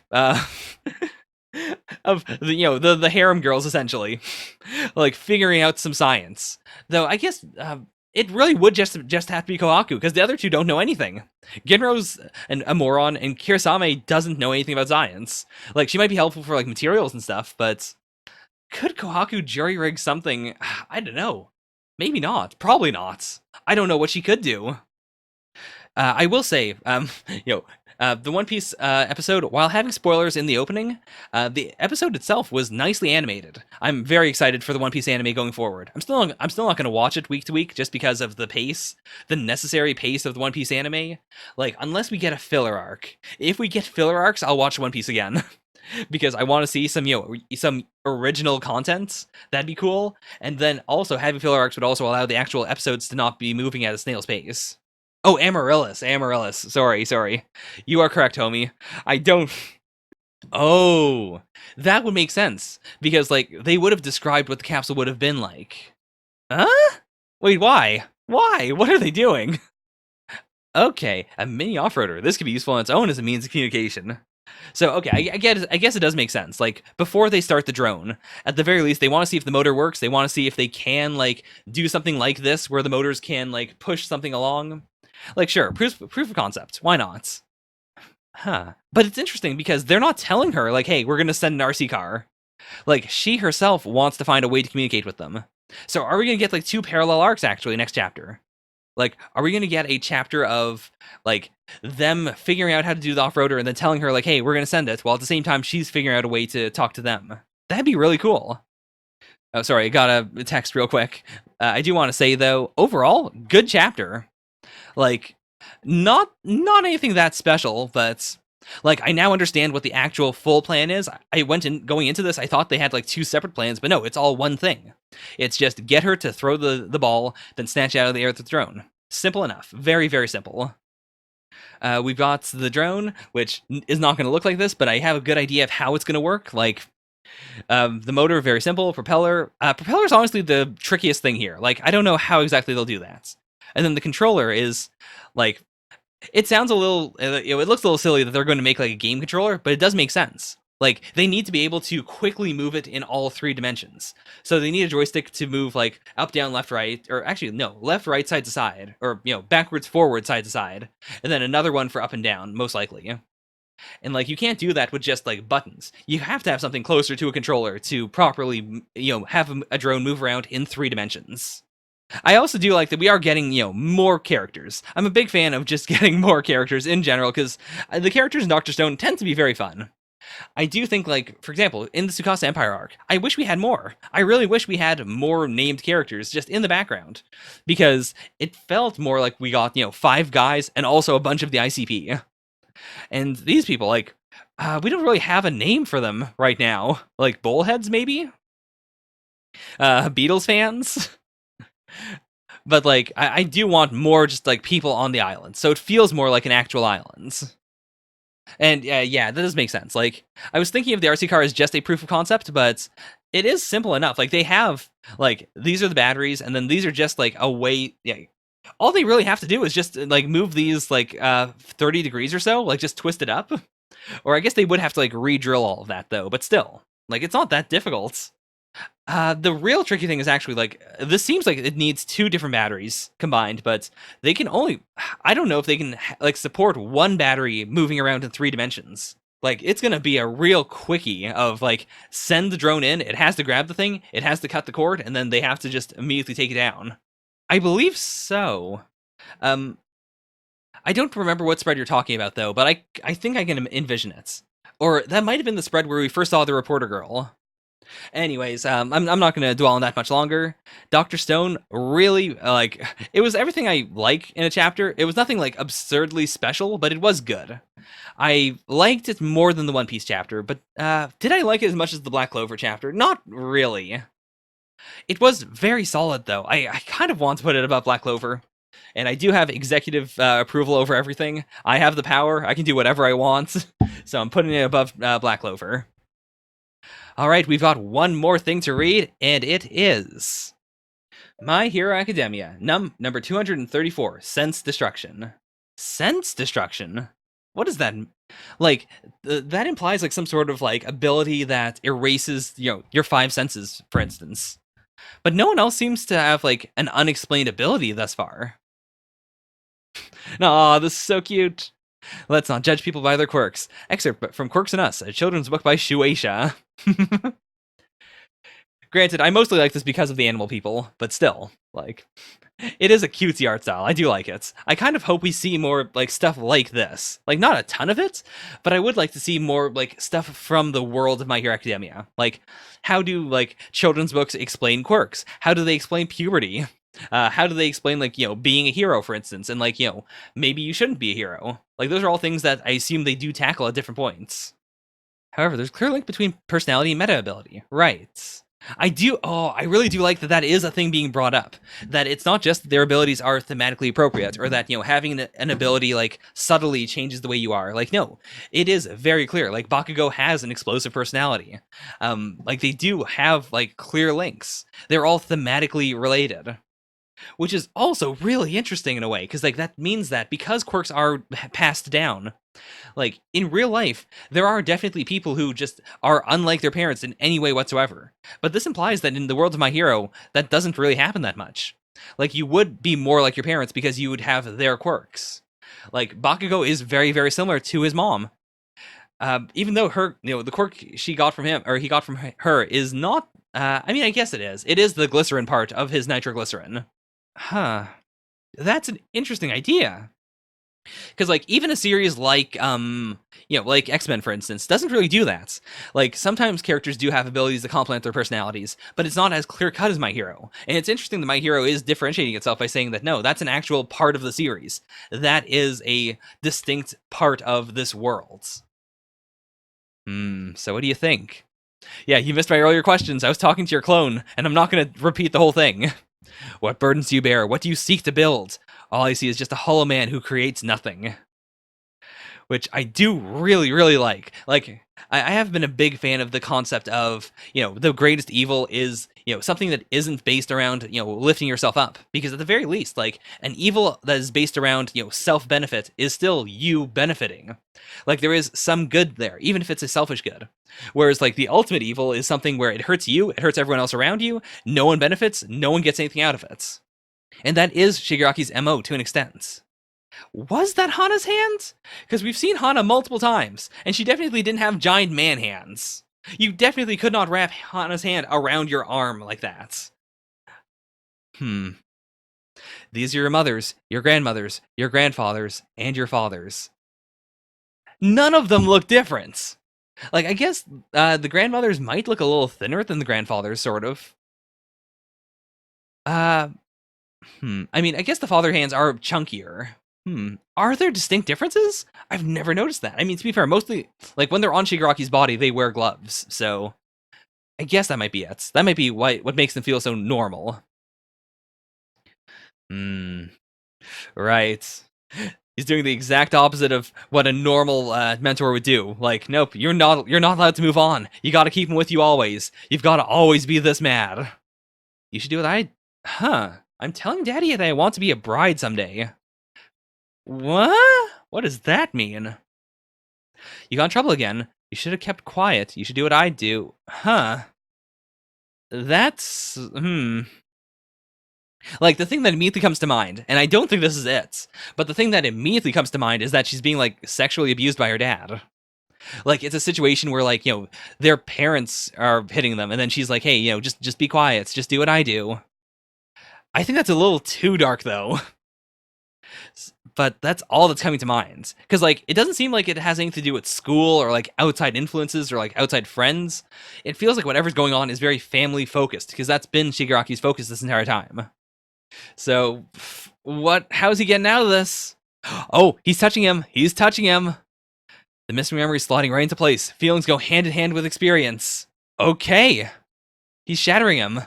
Oh, I thought it took 5 fingers. Okay, so he didn't use all 5 fingers. I kind of just thought we weren't seeing them, but oh, that's right. He doesn't have all the fingers there anyways. Okay. Did I just burp? What the hell? Oh, okay, that actually makes a lot of sense. Are we going to tie this back to everyone wants to be a hero? Is it like Shigaraki said, I want to be a hero, and his dad was like, no, don't you dare. How can you be a hero when you destroy everything you love? Though I guess he wasn't destroying everything he loved at this time. Oh my god, I didn't even consider that. I didn't consider that we got a shot of him holding her with all 5 fingers, and she's not dying or anything. Implying that, yeah, that's not like a part of his quirk. That's something that he does because of his trauma.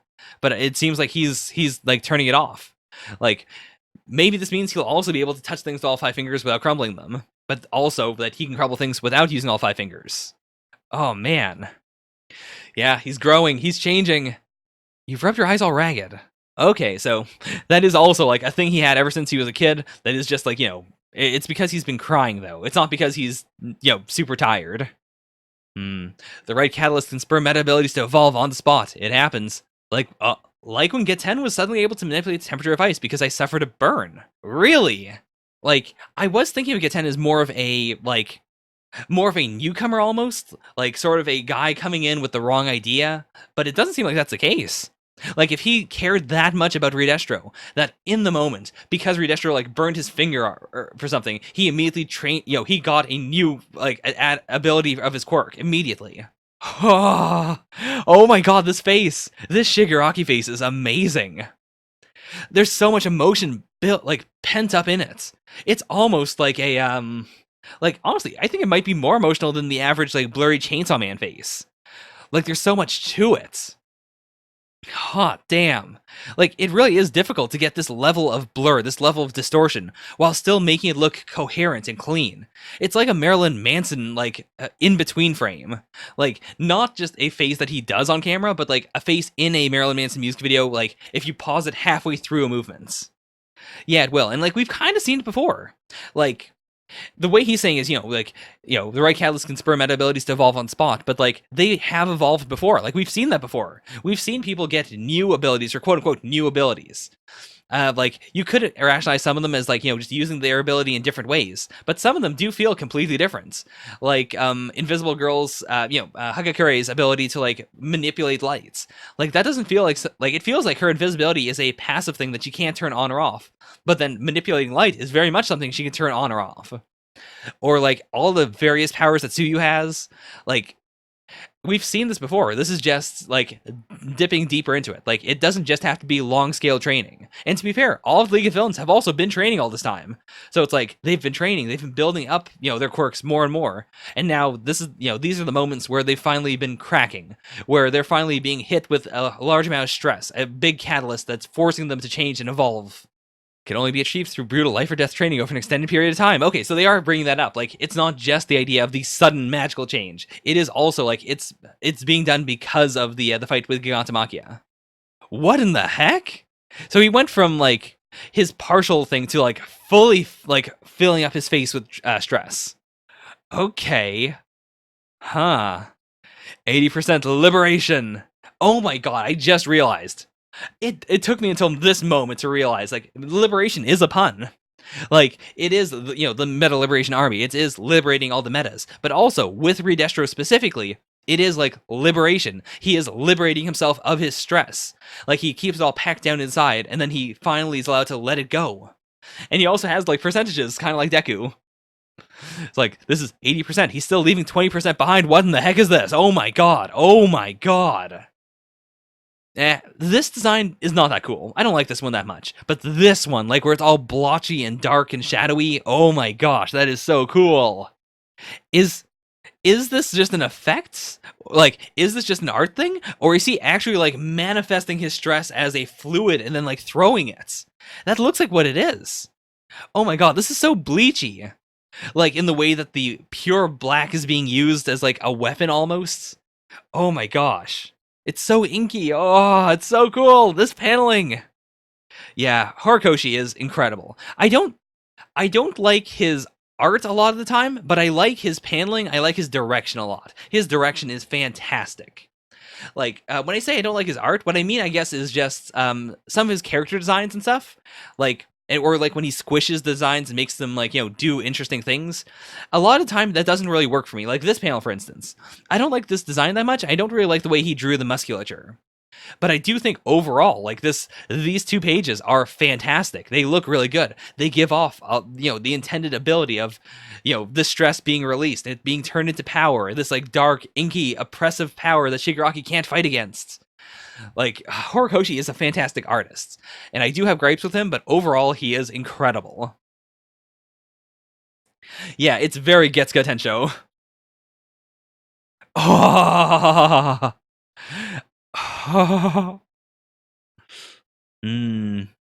So he's flashing back to his grandma, or no, not his grandma. His grandma and his grandpa. Okay, that makes sense. So all these different people, except for his father, it seems, like, trying to calm him down, trying to deal with his stress, trying to make him happy.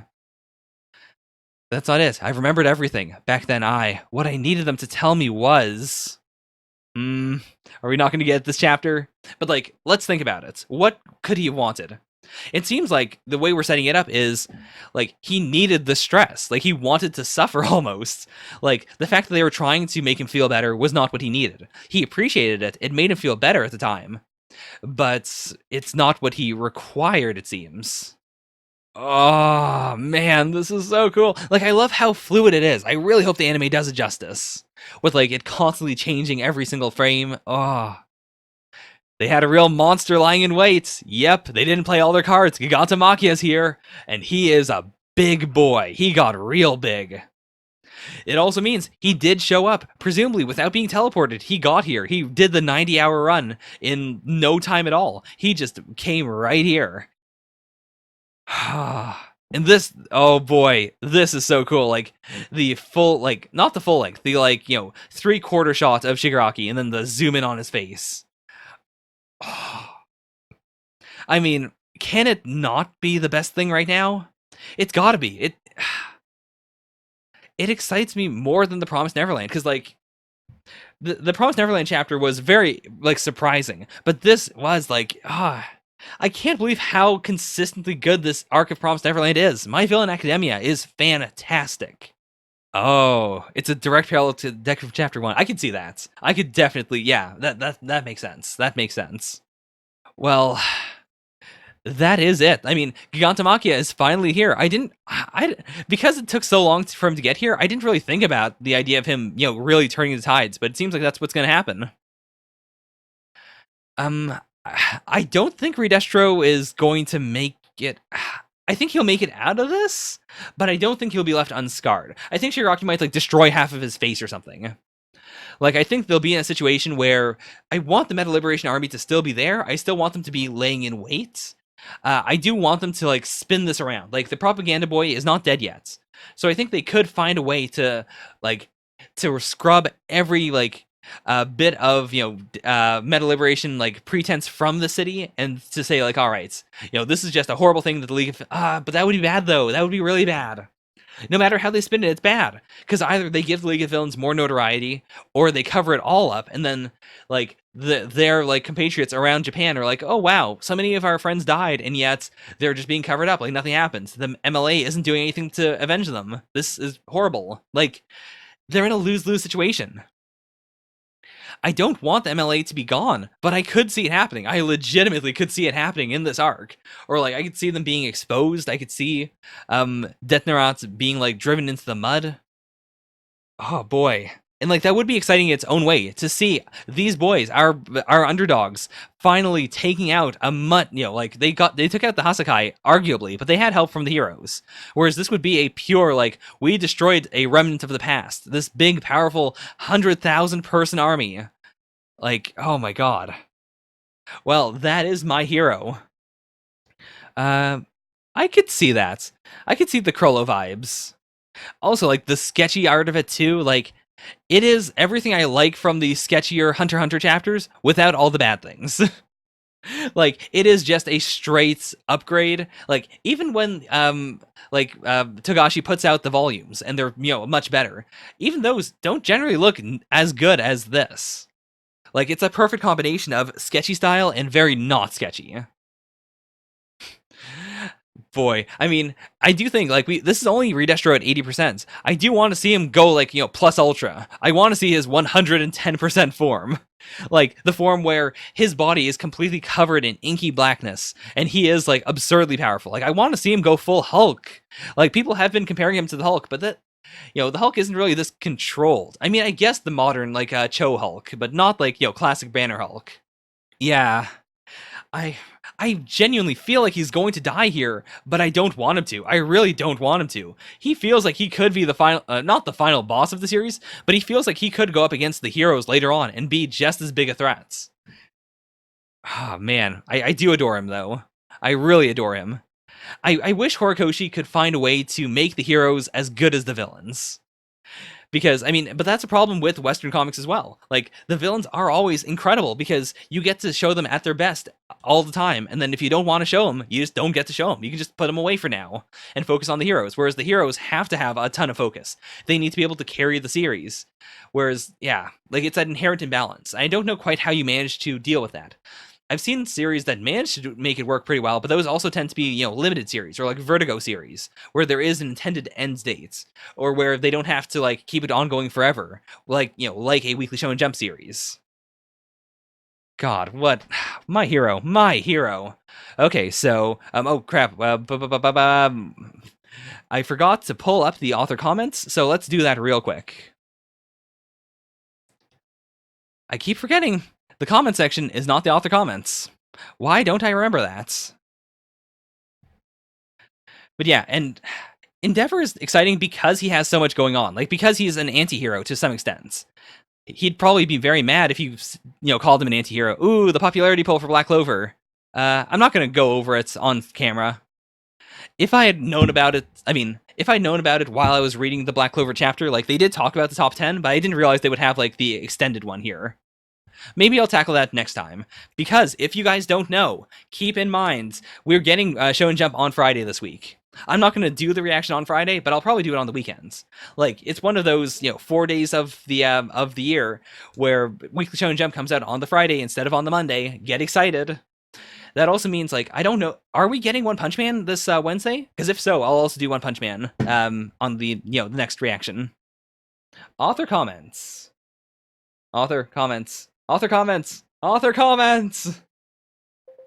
There we are. Nailed it in one. You can't prove it. You can't prove that I didn't. It is always weird to me when we get the author comments from, like, the monthly series here. Because, like, I get why they do it, but it always feels out of place. I'm really looking forward to the Obata exhibition. Oh god, I love that idea of Tsugumi Oba, the big partner of Takeshi Obata, just standing in line with a bunch of other people being like, I guess I'm gonna wait here. Gotta buy a ticket, I'm sorry. I didn't get a ticket for my partner. I need to go look at all these characters that I, came up with, even if I didn't design them. I am excited to see the Obata stuff from the Obata exhibition though, because like I don't like Platinum Ends at all, but I can appreciate the art of it. It is a good looking series for the most parts. I don't know, it might be a bit over the top at points. I saw a really impressive snake in a parking lot. I let out a wow. Okay, cool. Man, we got like all of the monthly author comments in one go. Gotta really catch up on Blue Exorcist. Like, we're finally in an arc that I'm really excited about too. I do share Kazuya Kato's vibe though, like especially with anime right now. Like, this is a good season. Like, for the most part, I usually just watch like Rider, sometimes Sentai, and then like a couple anime, like one or two. But there's so much going on that I want to follow, especially Fire Force. Like, I've been really stuck with the manga. Haven't really wanted to read a lot further, but like the anime so far, as of chapter 1, really good. And it seems like they're going to be adapting most of it. So real excited. Yeah, I'm excited to see the full Yuki Tabata Black Clover popularity poll. There's a lot of waifus in Black Clover, which I never think about. Like, because there's so many guys as well, because it's such a traditional shonen series, there's not a lot of fan service, unlike Fire Force, for instance. But, like, people love their Black Clover waifus. It's really surprising. Wow, it's an anime! Thank you, everyone! I love the idea of Boichi's first, like, Inagaki Sensei said, for instance, like, he would not believe in the anime until he was watching the first episode. And I can agree with that. But I like the idea of Inagaki being there saying, like, yep, this is it. I'm drinking that wine. I got it. This is the first episode. We have an anime. Meanwhile, Boichi right next to him. All he says for the entire episode is, wah! Homie? Oh, boy. I'm very nervous about that. I very barely started Kengan Ashura, and I've read a lot of Dumbbell. I could see from the muscles that they might be in the same universe. I was like, what's so good about tapioca milk tea? But the one from Gongcha is super delicious. Thanks, Oda. There's been a lot of like milk tea and bubble tea cafes opening up in my like general area, and it is pretty cool to see like new twists on milk tea, especially. Like, I'm not a big fan of bubble tea that much, but tapioca tea is nice. Like, they are different. Like, tapioca tea is actual tapioca, whereas bubble tea tends to have more of the balls. The amount of embarrassment you feel when you energetically answer someone who isn't actually talking to you cannot be understated. I've been there. Oof. Oh, so it's like a legit crossover. Wow, that's actually really cool. Is it? It's not the same mangaka, right? But like, is it the same magazine, maybe? I was having trouble remembering the name of the Tezuka book that traumatized me as a child. I looked it up, and the title is Norman. Really? I don't think I've ever read a Tezuka book called Norman, though. Like, is it translated? It still blows my mind that there's so much Tezuka that has not been translated. Like, back in 2018, I believe. Tezuka in English. Back in 2018, we got a couple of things just for the very first time released that I believe they were like a limited run or something. I know they're digital as well, but I haven't picked them up. I haven't read them. Did this get an English release? It doesn't look like it, actually. So, did it if it affected Dororo, that'd be pretty cool. Like, it does blow my mind that while Dororo is quite changed from the original, the vibe of it is still very much the original. Like, a lot of the beats are still the same. It's just, a bit updated. And it still works so well. Like, people still love the series. It still holds up. Tezuka is a genius. Okubo with the very, very plain author comments. The most generic one possible. Okay. Thanks for the clarification, Omi. My son. Anytime someone starts off a sentence with "my son," I always think of it like as a super, super old man. My son, why do you keep crying when your father tries to comfort you, yet stop immediately when my female assistant does? Oof. Being son cucked. Still, like, his workspace just seems like the cutest place in the world. Like, there's so very few mangaka I know of who like have children and who have their children around when they're making manga. Like, usually they talk about their kids, but like, it's the mom or for a female mangaka, the dad takes care of the kids while they work on the manga. Whereas Taishi just seems to have his kids around all the time. Horikoshi owning up to that error. I am glad that he's just outright saying, yeah, it's an error. Okay. Matsuki Sensei getting healthier. Fujimoto Sensei wanting more food. Check that box off on your bingo cards. Man, 26. I mean, it is it is like normal Jump age, but it does blow my mind that I'm getting up into that age bracket where people in Jump are running who are, younger than I am. And it's not just, like the miracle 17, 18-year-olds. It's like, no, like normal Jump mangaka, like people who have done, one-shots in other magazines and have like slowly transitioned over, like they're all younger than I am, or they're getting younger than I am. That's nuts. Oh, man. Drawing this chapter gave me a craving for sausage. Boy, oh boy. Jujutsu seems to be getting more and more lewd as time goes on. Okay, Volume 1 for Yui Kamio is finally out. I'm excited to see how the volumes are going to be, like, designed. Because, like, we have had the slow descent. I do read Yui Kamio off camera, by the way. Like, we've had this weird descent where it starts off very light, it gets ecchi, and then it gets very, like, fighty and, like, dark. And I think they could do something like that, where, like, the spines start off very bright and then get dark. But that's all, like, a transition over the course of the series. That's, like, a transition over the course of, like, the first 3 volumes. Ooh, that is pretty terrifying. Like, I know a lot of artists, like especially digital artists, who are just stuck in one way of doing things. Like, they refuse to update Photoshop. They refuse to like get new tablets. They have like backups of the same tablet they use right now because like they need that vibe. They don't want to have to like switch over. They don't want to like be doing commissions and then have to say like, oh, my art's gonna be a little poop for a while I figure out how to use this alternate thing. All right, so that was Weekly Shonen Jump for the week of July 7th, 2019. It was exciting. Like, it was worthy of this cover, which I said at the very start, but I'll say it at the very end as well. I'm really curious about whether this is the same, like, how much of this is the cover in Jump? Because this is so wide. Like, was this a cover with more characters? Did they just remove characters? My going theory right now is that this part, like cutting from here, I think all of this was the cover in Japan. This might have been some extra little stuff that Yuki Tabata might have done, but I think this like explosion might be like composited in. Because they've done that. Like for these banners, they've definitely like composited in like new backgrounds or like they've stretched things out and whatnot. Anyways, rankings are as follows. I don't read them out anymore, but they're there. Really fantastic chapters this week. I had a grand old time. Thank you all so very much for watching. Look forward to more stuff on the channel. I'm starting Dorohedoro. Hopefully, I've been trying to record that first chapter, or first volume for a bit. It hasn't quite worked out, but I will do it this week. All right. How do I end these? Oh yeah. Bye for now. Nya nya.